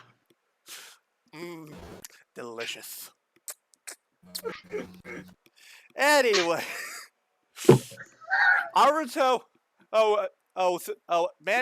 manages to bring Izu back to the lab, and well, Jin gets away with Horobi. Though with Horobi gone, it's pretty much assumed that Metsubo Jinrai is almost finished. Yeah, like Finished. Naruto, however, is freaking out. He doesn't know what to do. He's trying to do whatever he can to fix Izu, and that's when the vice president comes in and wait, hold. Metamorphosis complete, sir. Vice President 1 has become Mega Douche.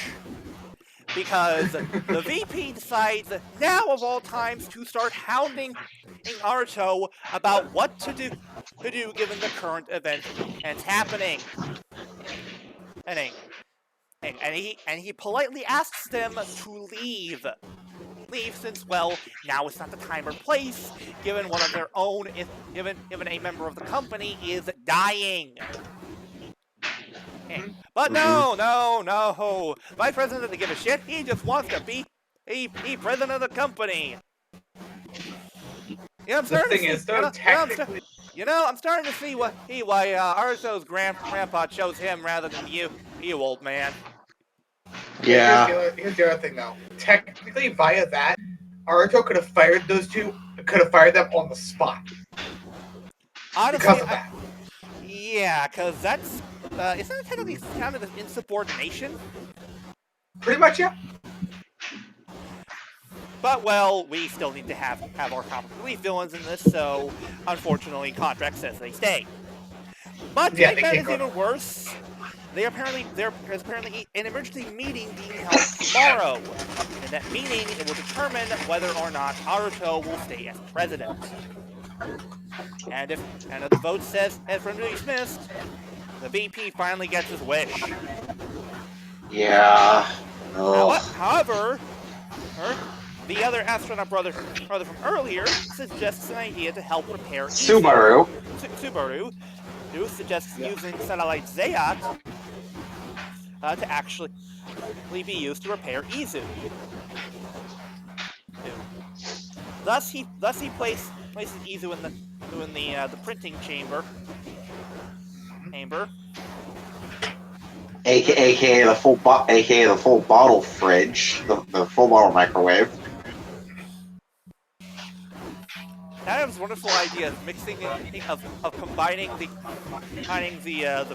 thing with the full bottle whole oven and with an ad for Hot Pockets. Yes.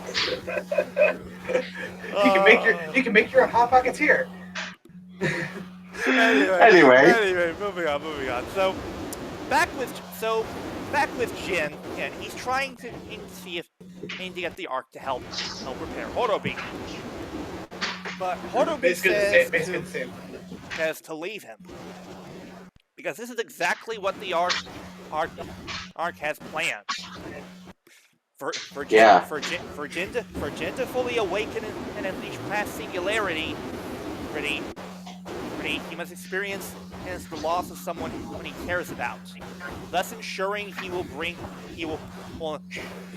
make it his mission to bring humanity to extinction. Oh yeah. And with that, Horobi dies. I'm not dead yet. What? What was that? I was quite hear you there. What was that? Anyway. So, unfortunately, at nighttime, after that, when Jin fully awakens, this causes satellite Zaya to reactivate several Trilobite Magia. And what's worse, the arc managed to Well, gain no. Yeah, go ahead. And Yeah, I what's was trying to worse, say. the arc manages to gain control of all the Gigas. Okay, question, Inua, why did you bother keeping those? You saw what happened last time! Yeah. You dumb bitch! Anyway, so we actually get a pretty cool fight scene at night, wherein Jin leads a charge of Trilobite Magia and Gigas to attack the city. Yua and Fua are there to fight him, but unfortunately, Fua is still injured from his previous fight earlier, since it's clear that apparently the assault wolf takes a lot of damage after the user her relinquishes his power. Yep. Now Aruto does show up to stop the Gigas, complete with a although that's after a pretty cool scene wherein Valkyrie starts dual wielding a shot riser. That's fucking badass. After taking Isamu's. Yeah, after taking Blue was progress key and forcing him to cancel his transformation. Yeah. Thus Aruto arrives to stop Jin. Again, they have a quick speech about how Jin has hurt so many people, even though he says that as the human gears are his friends. However, that's when Satellite Zaya delivers to Aruto a message regarding the grip on Assault Wolf and how it can be utilized. Thus, he takes the grip from Assault Wolf, places it onto Shining Hopper,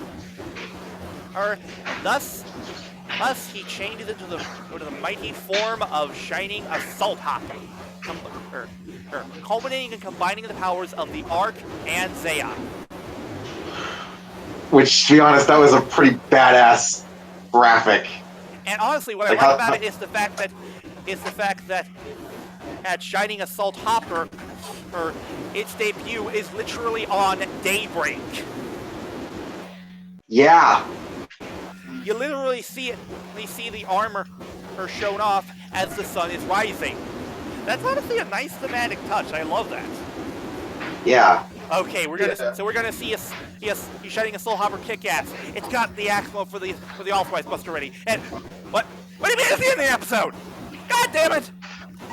Why are they still doing this? Not again! It's fucking Shining Hopper all over again. Fuck. Anyway, However, all joking aside, this was a pretty good episode. Oh yeah. Yeah. Not to mention the stakes were raised pretty well. Very well, and while not much really happened, a lot of stuff happened that was eventful. And you really gotten a good grasp of what Jin's character is like. Mm-hmm. Not to mention, there's an interesting. During that message from Zaya, there's an interesting piece of dialogue. Aruto. Yeah, Aruto says learning complete, which could mean either A, he's mimicking what a human gear says because he's connected to Satellite Zaya via the belt, or B, Aruto might be a human gear himself. We're just speculating at this point. But overall, this is a pretty good episode. I give it some straight B. Yeah. Anyway, and let's move on to episode 16, titled "This is the Dawn of Zaya."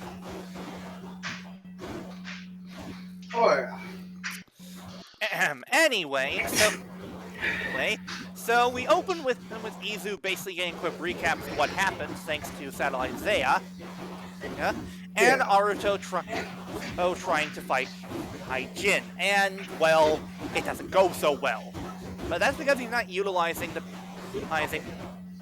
hiding the most valuable part of the Shining Assault Hopper, the Shining System, which basically summons several crystals crystals that shoot energy that surround him and follow him around. Also, nice callback to episode 3 with the joke. Yeah.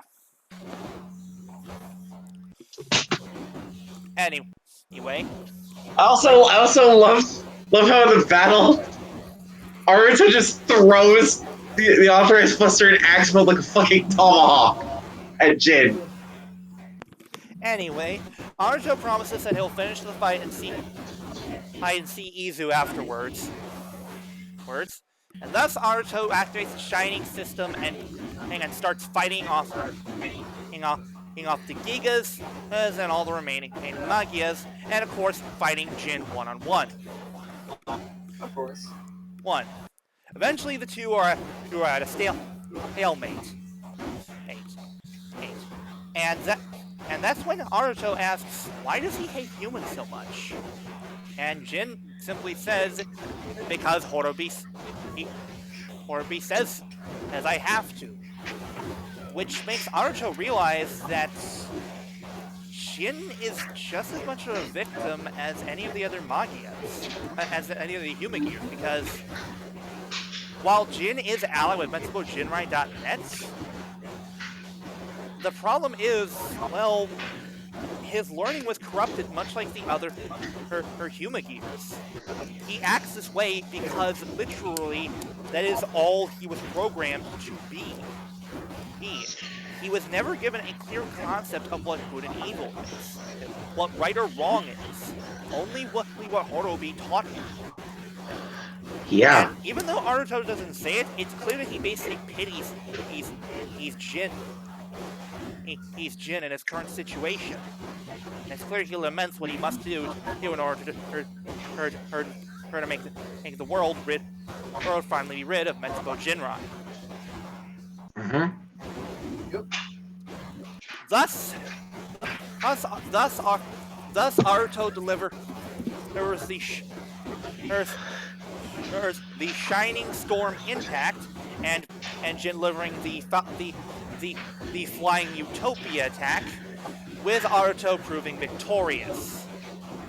Yes, Aruto says that one day he'll create a world where human gears and humans can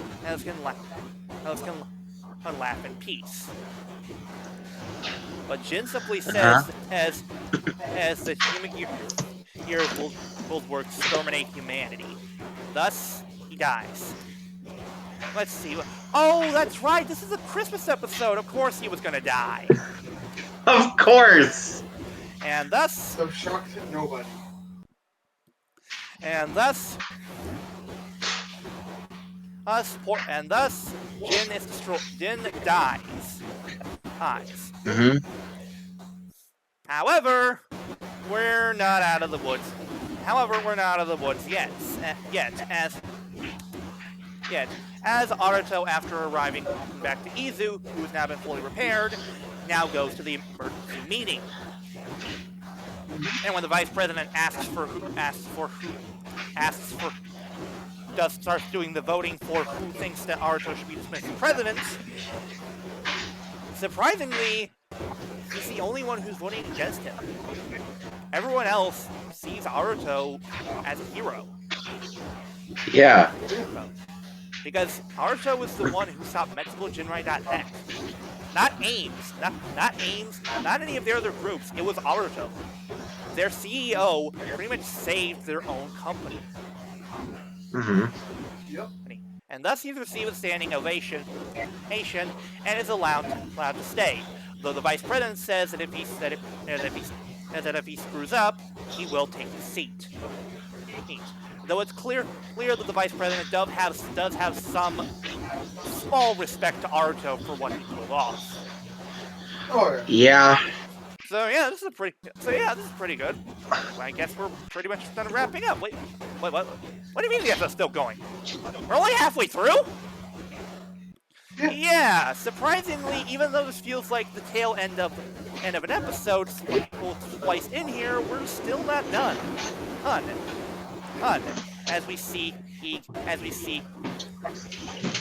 the guy has arrives in Daybreak Town and activates the Ark to create new items for you.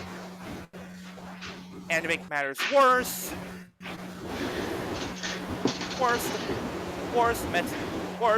several Magia are revived or have been dispatched and are attacking the city. We learn later in a conversation between Guy and Yua that the thing is that Zaya has a few secrets. First, he drops a few bombshells on us. Firstly, Zaya in fact created the Ark. In fact, the Ark was originally made to be sent into space and basically contained all of the worst aspects of humanity, including criminal psychology. That's a brilliant idea. But the thing was, when it sank down into the ocean, that put a damper on its plans. Thus, Metsubojinrai.net was forged to fully reawaken the Ark. And now that the Ark's back under Guy's control, he plans to utilize it to do several things. First, for the benefit of Zaya, to make it a more powerful company. Secondly,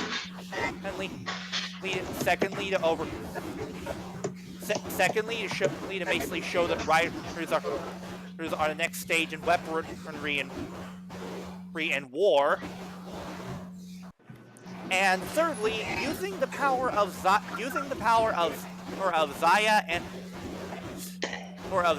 his new weapons and the Zetsume rise.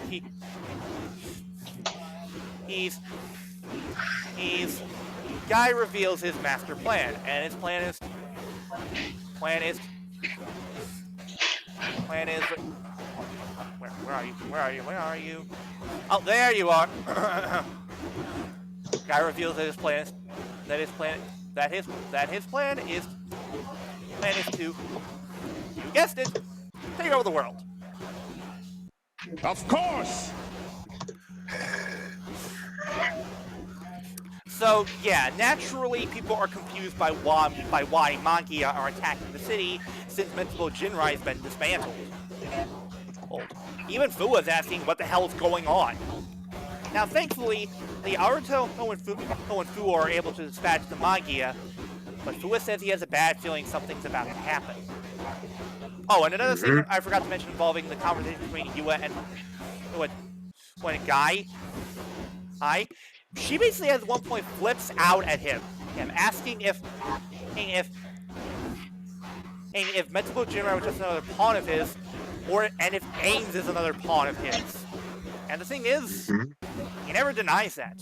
He simply says that Yua will be important as his right-hand woman, and will be vital in the coming battle. And even though she acquiesces to his orders, there's clear resentment showing, and it's clear that Yua is to her breaking point. She is getting tired of following this man's orders.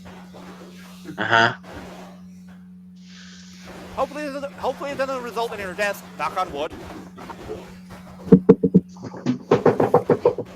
Anyway, so after the Magi are dispatched, there's a press conference meeting being held where people are naturally a little upset about the fact that Magia are still attacking, even though Metsubojinrai is gone. Yeah. On. And unfortunately, Naruto's put in the worst position possible. And to make matters worse, Guy steps in and basically he says that Zaya will they attempt to form a TOB,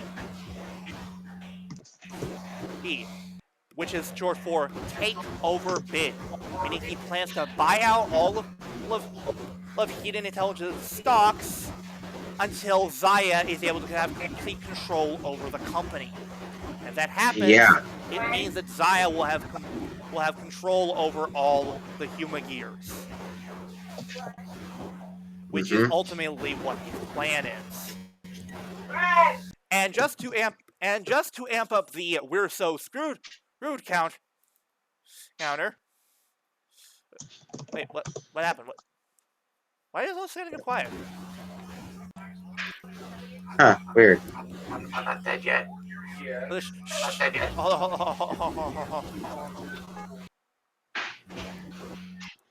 Hold it.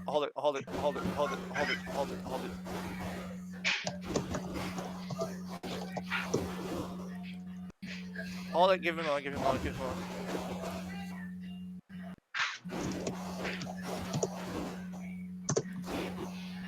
Okay, I'm just gonna play this real quick in the bots. And again, just to amp up the "we're so screwed" rude counter.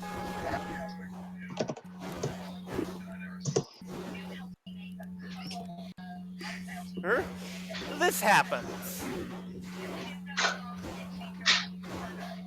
I am not dead yet. I can dance and I can sing. I am not dead yet. I can do the Highland thing. I am not dead yet. Yeah. Go to bed. Now need to call the doctor because I'm not yet dead. Yeah. Harubi opens his eyes as he was at the time captured by Ames, revealing that he is in fact alive. Next episode. Zaya intends to have a competition with Eden. And to make matters even worse, we see the debut of Bowser. Oh, and also one more thing we forgot to mention is because Jin was destroyed, Arto gained back the Flying Falcon key, so that's cool. Yeah. I am torn on this episode because on one hand, this was really good. On the other hand, this feels like they took 2 episodes and crammed them together. Yeah. It feels like they should have put the final fight with Jin at the end of last episode and focused this one episode solely on the aftermath of what happened. Yeah. I want to like this, but this feels sloppy. Yeah. And honestly, the fact that they basically kill off Jin in the first half of the episode, I hate to say it, that writing is kind of amateurish. Yeah. And this is Yuya Takahashi. He is better than this. What happened? Honestly, overall, I'm gonna give it B-. Yeah.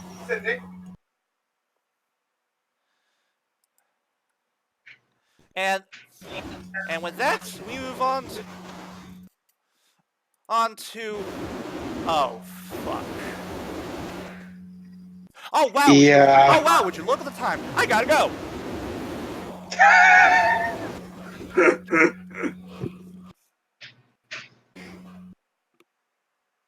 What, no one's gonna try and stop me? Nope. You ruined the gag! Whatever. Kyushuri Sentai Ryusoulgers episode 38, Temple of the Sky. I mean, I was doing the gag that did earlier. I was doing the gag that did earlier, like on the.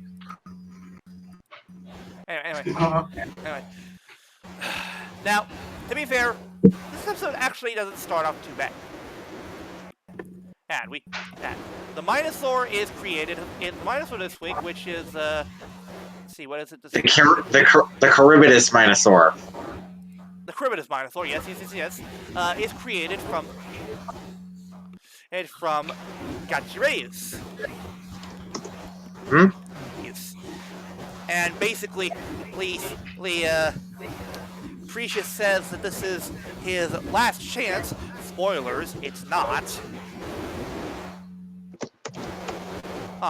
But essentially, he plans to use this to finally destroy the Ryusoulgers. And if he succeeds, Precious will give him his heart back. Now, if you don't remember last episode, and if you don't, I can't blame you. We have foreshadowing involving a new MacGuffin. I mean the Ryusoul Caliber. Wherein, now essentially, it starts off pretty well. The team are looking for it. Then the temple suddenly decides to whisk away Canoe and Ko. Not Ko, DL. Right. We have a new nickname for Ko. We call him Incompetent. Right. I forgot. We forgot to call all them by their proper name. Painted the Ryusoulgers. Yeah. Thank you, Graham, for that. Anyway. So, Incompetent and Canoe enter the temple and are basically given the basic rigmarole of, you must pass these trials to obtain the power, blah, blah, blah, blah, blah. Not to mention Incompetent. Recycled old model, old Kishiryu, recycled locations, blah, blah, blah, blah, blah, blah, blah, blah. Now, to be fair, now meanwhile, the other Ryusoulgers fight the Criminus Minosaur. And, well, they get their asses kicked the first time. However, the second time, they actually come up with a good plan. That being to use teamwork to basically wear him down enough to where he runs out of water to attack with.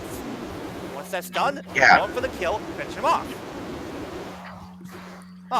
Meanwhile, with Incompetent and a Canoe, they pass the first trial and thus go to the second trial, wherein they're asked a question by Dime Volcano. What is your name? What is your quest? What? Yes, Peter Bluntly. And Rebecca. Yes. What do you mean? Red Hawk or Red Falcon? I don't know that. No. As much as we wish that was what happened, that's not what happened. Shock Monty Positive the win. Anyway, so Neo Volcano asks the two of them a question. Which do you abandon? And your mission or your friends? Friends. Now, with a better writer, this could have been an interesting in concept because it does bring up the question of which is more important, carrying on the mission or protecting your friends. Yeah. Friends. Is protecting your friends the best option, or should it be all about the greater good? The greater good. Shut it! Not to mention, at one point when they're in the temple, Incompetent actually recognizes Yuno. Wait, I don't know what her name is. Oh my god. Not again! I'm kidding. Now, for the record, heard Yuno. Which is actually some pretty nice continuity concerning the movie. Yeah. Anyway. This ties in the continuity of Time Slip Dinosaur Panic. Yeah. The one with the coolest mech in the show that is yet to make a goddamn reappearance. That one. Yeah. Regardless, once they reach the final room, which is totally not the place where the Overlord's been in Helheim. Nope, not at all. And it's totally not where green and black were in Psycho Battle. Nope, not at all. Nope. Anyway, they find the Ryusoul Caliber, which is apparently an ancient weapon that somehow maximizes the power of the Kishiryu. Why the hell it was kept in the goddamn temple, we have no goddamn idea. in order to obtain it, and both Canoe and Incompetent must fight for it. Ooh. Mhm. Meanwhile, with the others, they managed to do quite well against Encyclopedist Minosaur, nearly weakening it. However, Urias, being an asshole, decides to make it grow, so their work is now moot. Though thankfully, they do have a backup plan, and that's, what's this? A mecha form that actually uses teamwork? Yeah, we actually get the return of Kishiryu 5 Knights, though this time it's Kishiryu 5 Knights Blue. Dabba-dee dabba-die. And they're not doing too well against the giant monster. Mm-hmm. Now that, and Incompetent and Canoe decide that, well, fighting isn't the right choice, and Horizon that they'll work together to obtain the power. And, well, turns out that was the final challenge, and thus the two of them are allowed to pull the Ryusoul caliber from its pedestal and claim it. Ko makes a promise to Yuno that he will succeed in the mission, and even though he doesn't see it, even though it's the first hint is that Yuno is just a recording of some kind, it's hinted at the end that she actually was able to recognize who Ko was as he speaks out his name and says that she knows he will. Mm-hmm. However, she also says that the two of them still have many trials to overcome, and they must overcome them together. Yeah. So yeah. Also, we've got a pretty good episode so far. Other than we've basically left the two characters that no one likes and elsewhere. We've had the rest of the Ryusoulgers working as a team here. This is pretty good so far. Then comes the Ryusoul caliber to basically spoil our fun. Thus, we see Incompetent and Canoe arrive, and using the Ryusoul caliber, obtain noblesse forms, with Incompetent first obtaining his red variation of it, and this thing is fucking OP as shit. And not only did it cancel out the giant Criminus Minosaur's attack, he single-handedly takes down several grunts easily by dual wielding, then giving the sword to Canoe, who then obtains his noblesse form, and then fights Gachireus.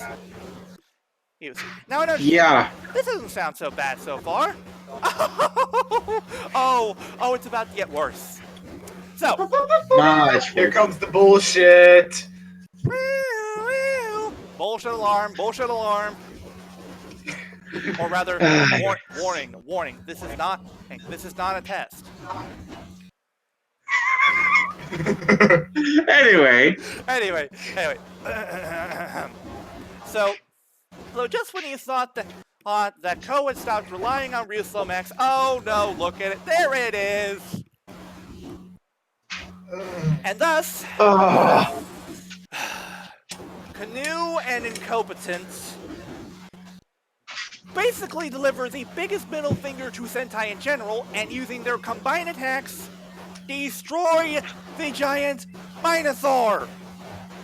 That's right, that was Mechs, but on the ground, single-handedly. What? Congratulations, Ryusoulger. You have essentially reduced part of your own goddamn title redundant. Let's see here. What's the full name of the Sentai kids? Kishiryu Sentai Ryusoulger. That's right. And what does Sentai stand for? Squadron or team. And Pop Quiz kids were Ko and were Incompetent and Canoe abiding by the tradition? No, they weren't. Not even a little bit. This completely destroyed any goodwill this episode had. had. I was willing to give this episode a pass. But the moment they showed this bullshit, and even though I stopped giving a shit, wow, Ryusoulger, you do not give a shit anymore, do you? Tradition with Sentai is this. First you fight him on the ground, then you fight a giant size with a mecha. If you don't fight a giant size with a mecha, what's the point of the mechas? And more importantly, what's the point of the team?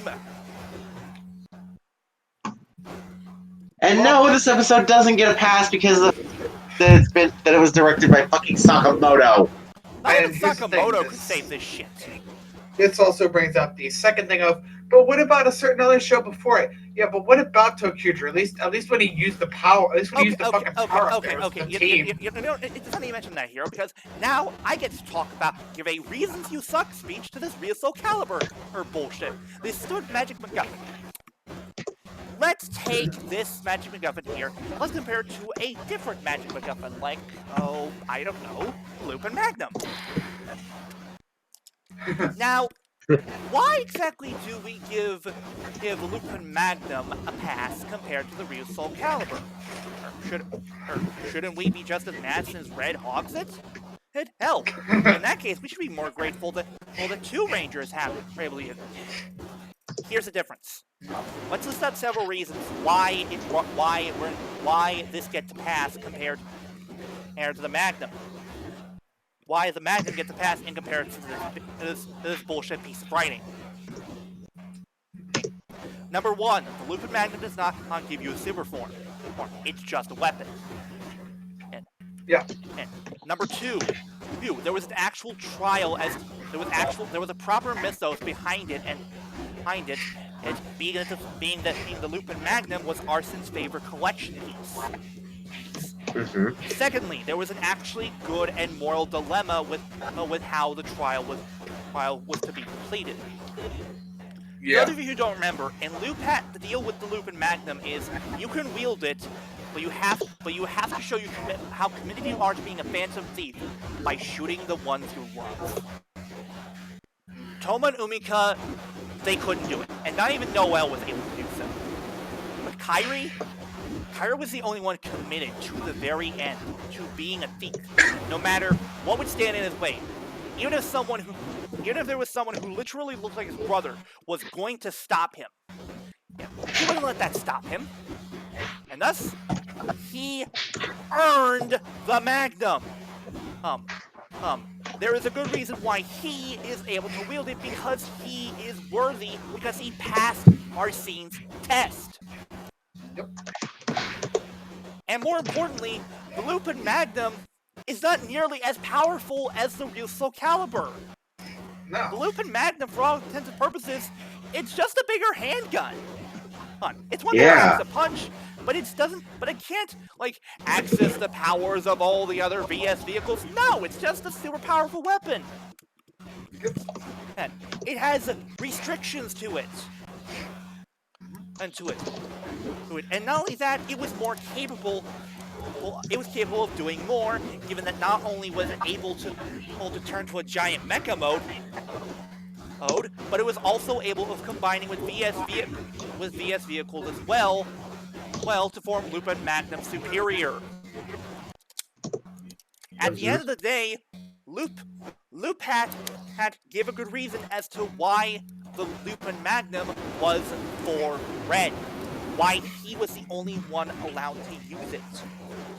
Ryusoulger gives the most bullshit reasons, and I know what you're saying, but what about Blue? He's going to have it next week. Until I see everyone else getting a shot using it, I'm not buying it. This is the same shit they pulled with the Chosen's armor back in the Injure, and I am not buying it here. Look, are there things about the Ryusoulgers I like? Yes, but I am not giving it a pass. Maybe one day I'll get the toy because it's got some cool sound effects and such to it. But right now, I do not support this thing because it is a big middle finger to Sentai as tradition, because it eliminates the idea of teamwork. And with that, I give this episode a flat-out F. Same here. Terrible. You were doing so well. You were doing so well, and then this thing came in. Now I know what you're thinking. No, go ahead. Now I know what you're thinking. Shouldn't we also be reviewing episode 39? Why yes, we should. Why yes, we should. Good. But we already riffed it. Already not only looked at it, but we riffed it yesterday, which you can tune into thanks to the link below. Hashtag #cheapassplug. Yeah. Also, I'm gonna come out and say it. This episode's worse than the Ryusoulger, than the clip show with the fucking Ryusouls being treated like baseball cards. Yeah, I'm in agreement. This is the worst episode of Ryusoulger yet. Hell, you know what? I'm gonna come out and say it. This is worse than Nada's death. Yeah. Yeah.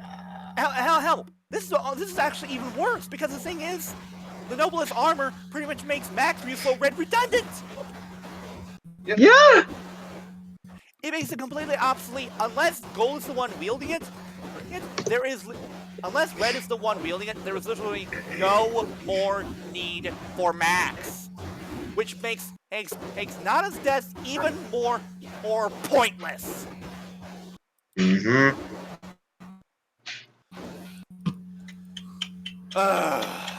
I can't wait for this to end. Here, Major, save us!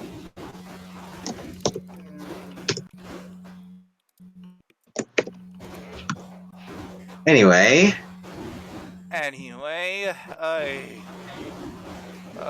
good God. I'm so fucking sick of this Sentai. Anyway, moving on from that, we've got our weekly plugin, which is, of course,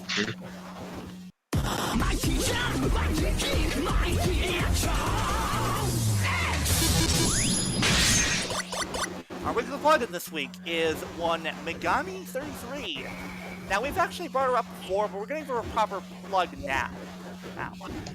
Now, if her name sounds familiar to you, it should. Megami 33 is the dub voice of a British Bulma, Bulma from 4-Star. And in addition, she is the voice of Integra from Hellsing Ultimate Abridged.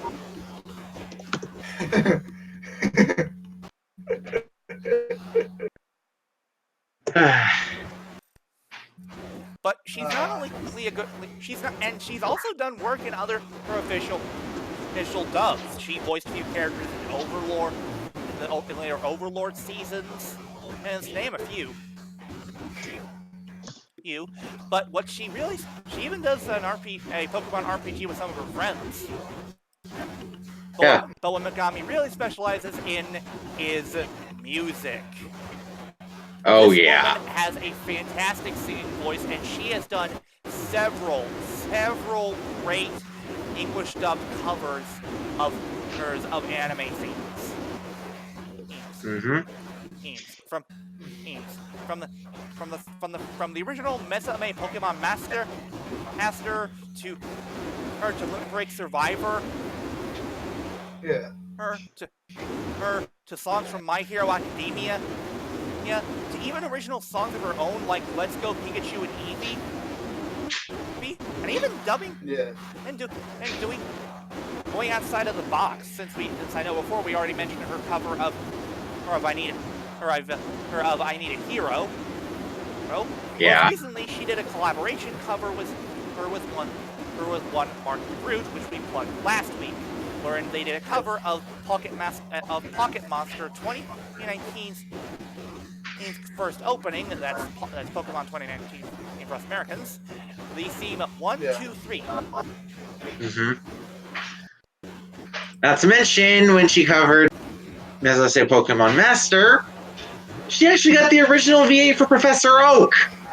Yeah. Neat.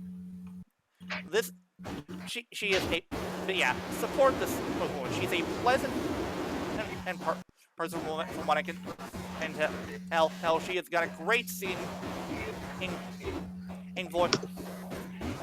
voice, and honestly, just be a good name or subscribe. Yeah. I don't know, but But we will leave a description to her channel below.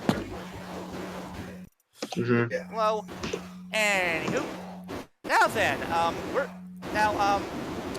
good news and bad news, people. Good news.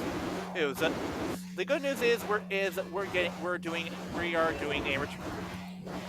Well, first of all, bad news is we are not doing a hero puzzle this week. It's already late as is. Yeah. However, we will be giving a return of something that you folks haven't seen in a long while, which is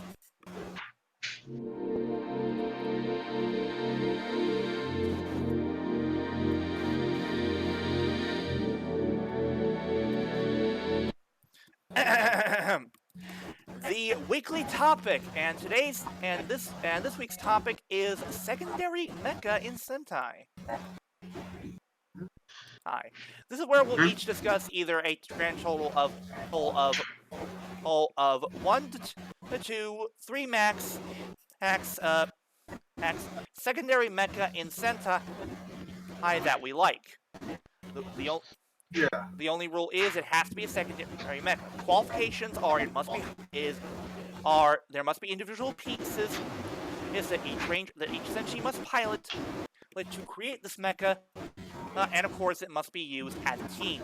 So no Red Puncher or any of those other mechas. Yeah. Now, for those of you who aren't aware, where the idea of the secondary mecha originally started in I believe it was, it was Kakuranger. No, wait, was it Kakuranger or was it? Yes, it was Kakuranger. Kakuranger was the first time it was ever put into full practice. Yeah, where they used Kakure Dai Shogun. Yeah. Or as you will know, the Ninja Megazord. Yeah. The tradition continued several years, 4 years later. And the last time that we saw this, when was the last time we saw this? I don't remember. No, I don't remember the last time they blazed in the song.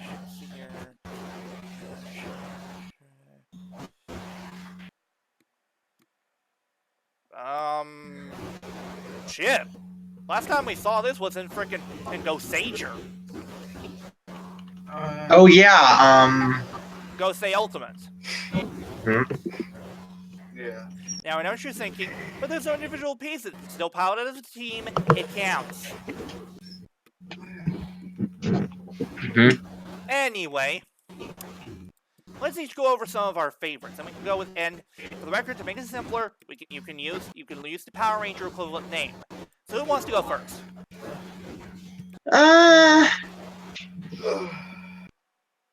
Yo, you can go first. All right. I know. Yeah. All right. I mean, I know this first one isn't technically a team-based mecha, but there was a Delta Mega, which was technically used by the team at one point or another. Yeah. Yeah, that's true, though. Technically, for this, as Mega Voyager would more qualify for that, but, Mulligan, it counts. Yeah, because it was eventually used by the whole team, because obviously it did combine with the Mega Voyager to become the Delta, whatever that was called. Super Galaxy Mega. Yeah, I was trying to remember that name. I was like, what the fuck's that name? All right. Because that was the first time that they ever had to that was the first time out of before they got the Mega Voyager that they had to actually ramp up to a whole new level to get anywhere to defeat the enemy they were up against. Okay. I'm going to say my first one is this one's kind of obvious for me, but I'm gonna go with Dego Wing Robo.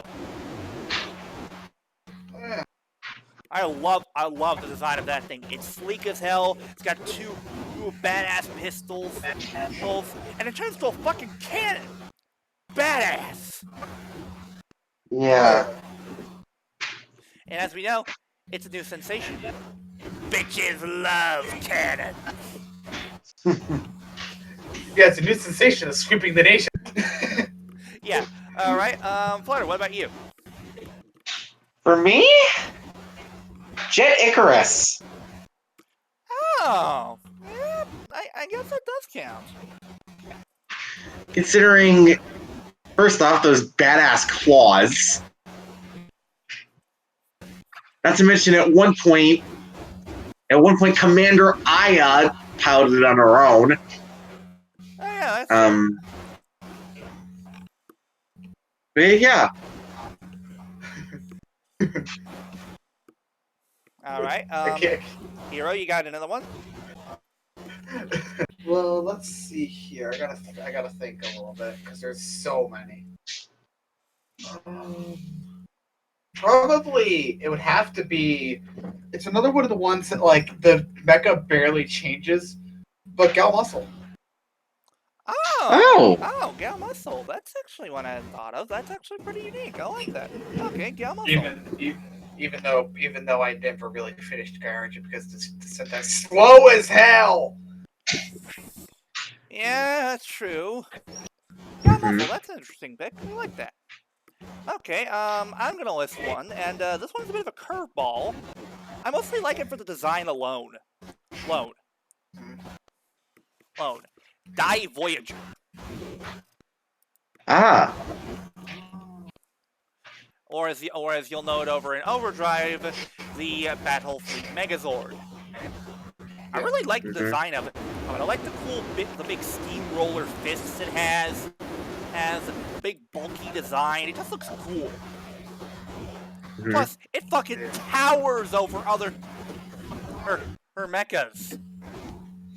Yeah. Oh yeah.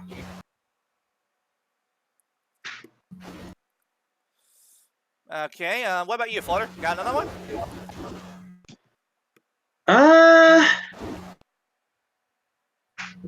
Kiba Dio. Kiba Dio. Hang on. Let's see here.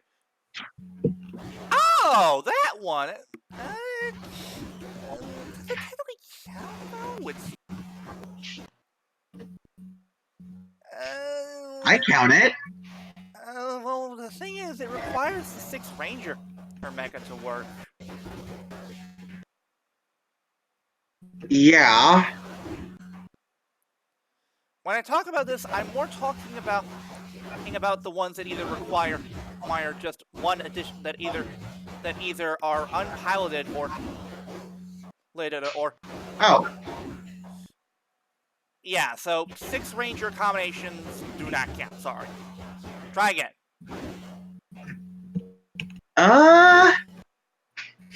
Tackle Boy.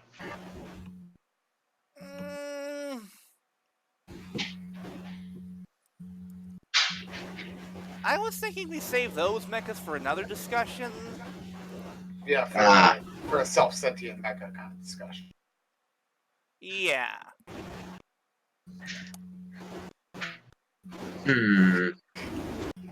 Oh! VRV Robo. Hang on. Let me see here. VR. Let's see. That's the rescue. The rescue secondary. Megazord. That's like it's. Yeah.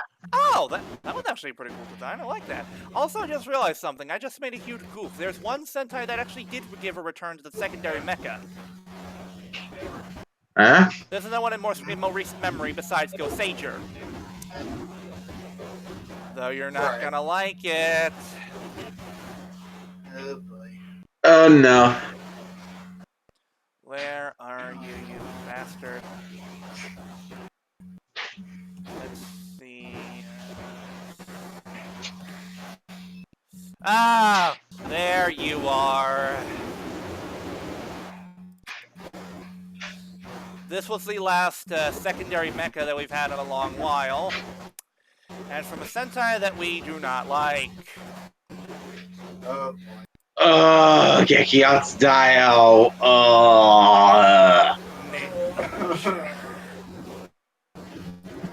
Okay, alright, I'll list another one.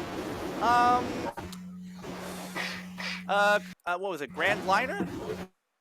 Go-Go Yeah. Liner? The Grand Liner. Grand Liner. Let's see here. Grand- I've always liked its cool, bulky design. Mm-hmm. Fine. And the fact that it has cool weapons that it can replace for arms is pretty darn cool. And not only that, the mech fucking towers over everything else in the goddamn show. Oh, yeah. Also, I just realized something, and this is kind of irony, Hero. You want to technically also qualifies for this? What? Victory Mars.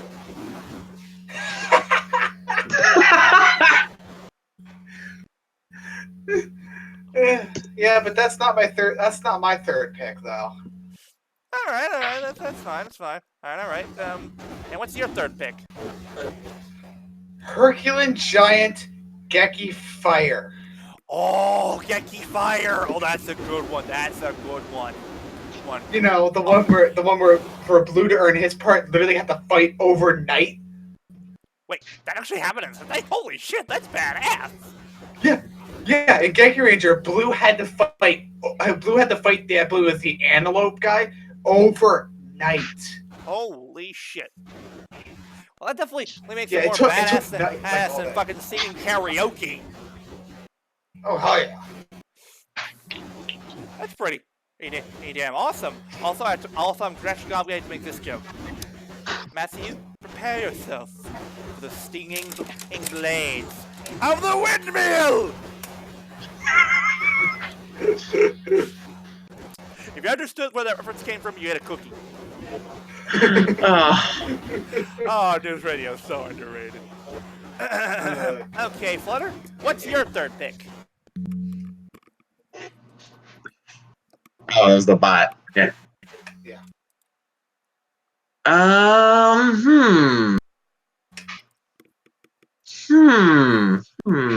There's still plenty to have on picks, Flutter. You still got some options. Senpujin.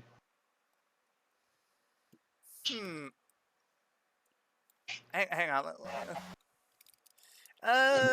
Technically, Senpujin doesn't count. He does form with the main mecha, like with Gal Muscle, like with the thing that I said earlier. Yes, he does use the other 4 parts, but the core of the mecha is different. Yeah. Try again, and Flutter. I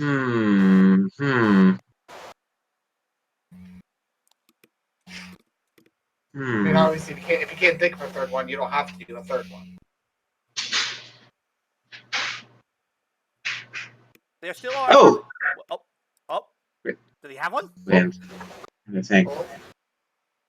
Let me see something real quick.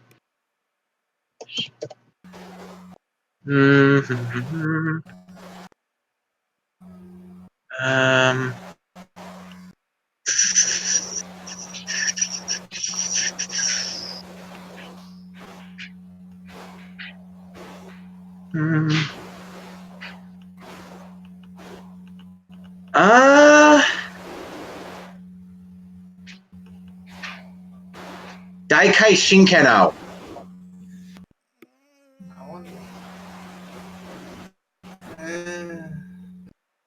Okay. Do you want me to throw you out some hints for ones that haven't been mentioned yet?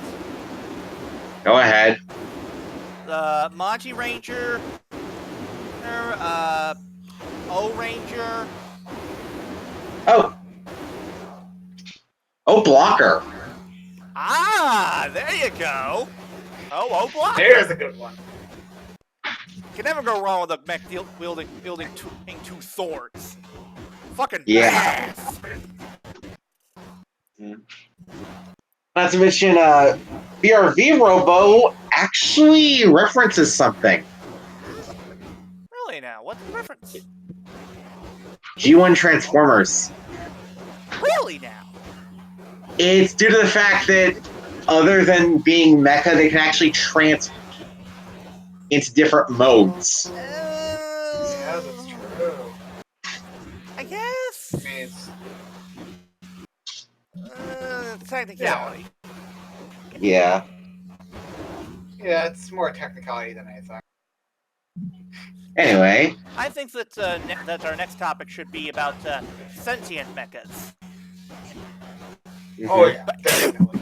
Because there's a good number of those that physically could not be talked about here because of the fact they were. yeah, Yeah, and, like the boy mecha and such. yeah, boy mechas and such. Those do qualify. And there's one that I'm kind of glad no one mentioned. Oh, Maji Legend. yeah. I have never been a fan of that design. Under a technical standpoint, though, Machi Legend wouldn't actually technically count though, because it's not 5 individual pieces. It's just Well, true, but it's still piloted by the team, and it's still a secondary mecha, so yeah. it technically I mean, counts. for that it does count, but I'm meaning for the sake of like it being individual pieces. Fair enough. It's Anyway. more than just two. Now then, and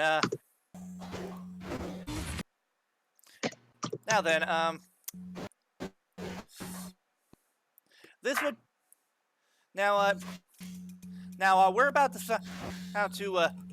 sign off, and unfortunately next week we can't really do. We could do a recording, but well, we won't really. I don't know if we'll have any news. If we'll have a bunch of news by then, and we have no episode to cover.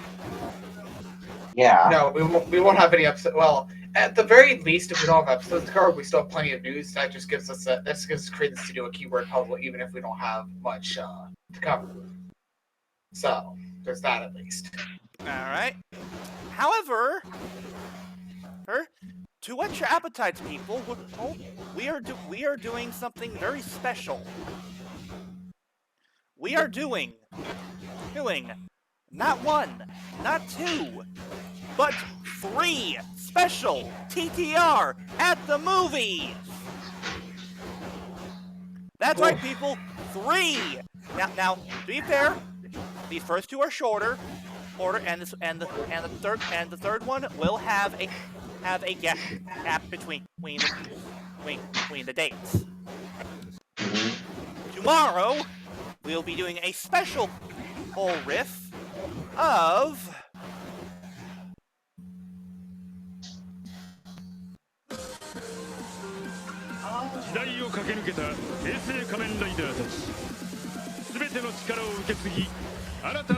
Kamen Rider Zio Hyper Battle DVD.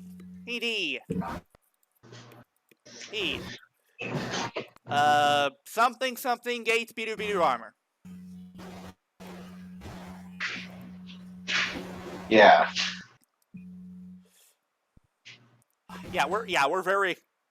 We're excited to riff that one because, oh my god, a Hyper Battle video is bound to have tons of laughs. Oh yeah. And the following day on Monday, we'll be riffing something I've been wanting us to riff for a while now. Now, in my opinion, one of the best recent Sentai movies we've had in a long while.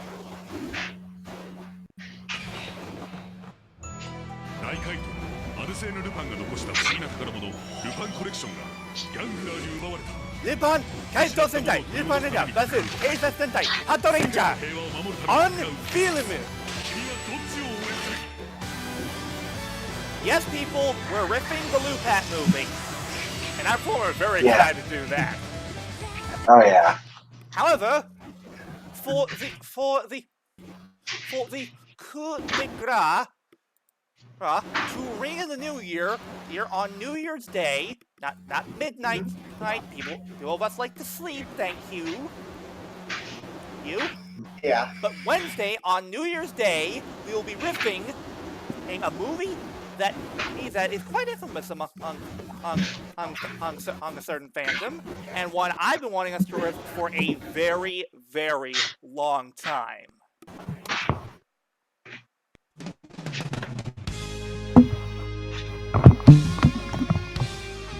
People, let's go more phenomenal. It's Power Rangers, the 1995 movie. That's right, people. We're ripping the original PR movie. Oh, In the words of a certain stone scientist, get excited, people.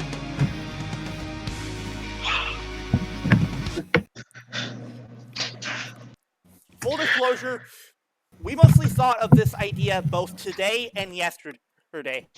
And given how our schedules are mostly free for the next few days, it's the perfect time to do this. And it's a great Yeah. way of not only celebrating the last few days of 2019, but also as a way of thanking you, our fans and subscribers, for keeping us going, watching, liking our videos. Every bit helps. We cannot thank you enough for it. Lord, tune in. So tune in tomorrow so the schedule is as follows. Tomorrow on Sunday, hey, tune in for the Geo Hyper Battle video. Monday will be the Lupat movie, and finally on Wednesday, and finally after her celebrating New Year's Eve, come back on New Year's Day, hey, where we will riff the Mighty Morphin in 1995 movie.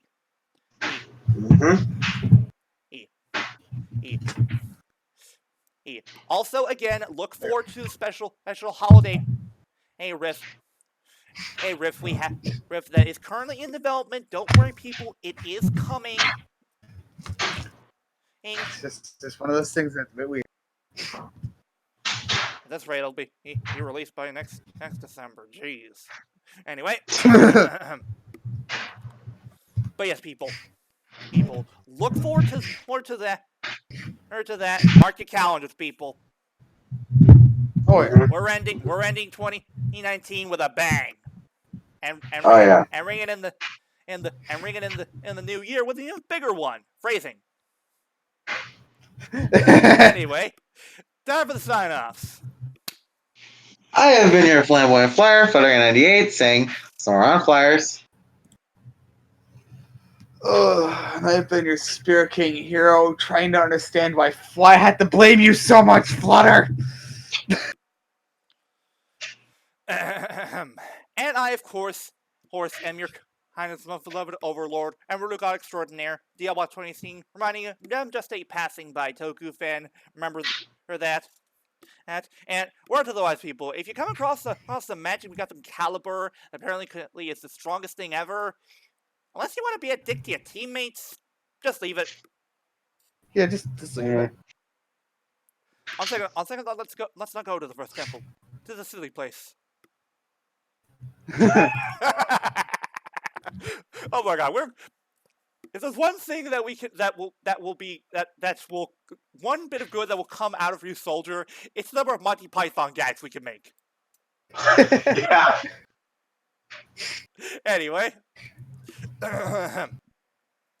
don't forget to praise Army, Lord God, and Kurot. Here's to another year of awesome stuff up here on the Roundup. Again, tune in tomorrow, folks, for the Geo Hyper Battle video. There'll be tons of laughs and us going, what the fuck? Yeah. Because, no duh, it's a Hyper Battle video. Mm-hmm. Yeah. Anyway. And of course, ciao! And we will see you all next time here on the Toku Roundup officially for the year 2020. See you then, folks.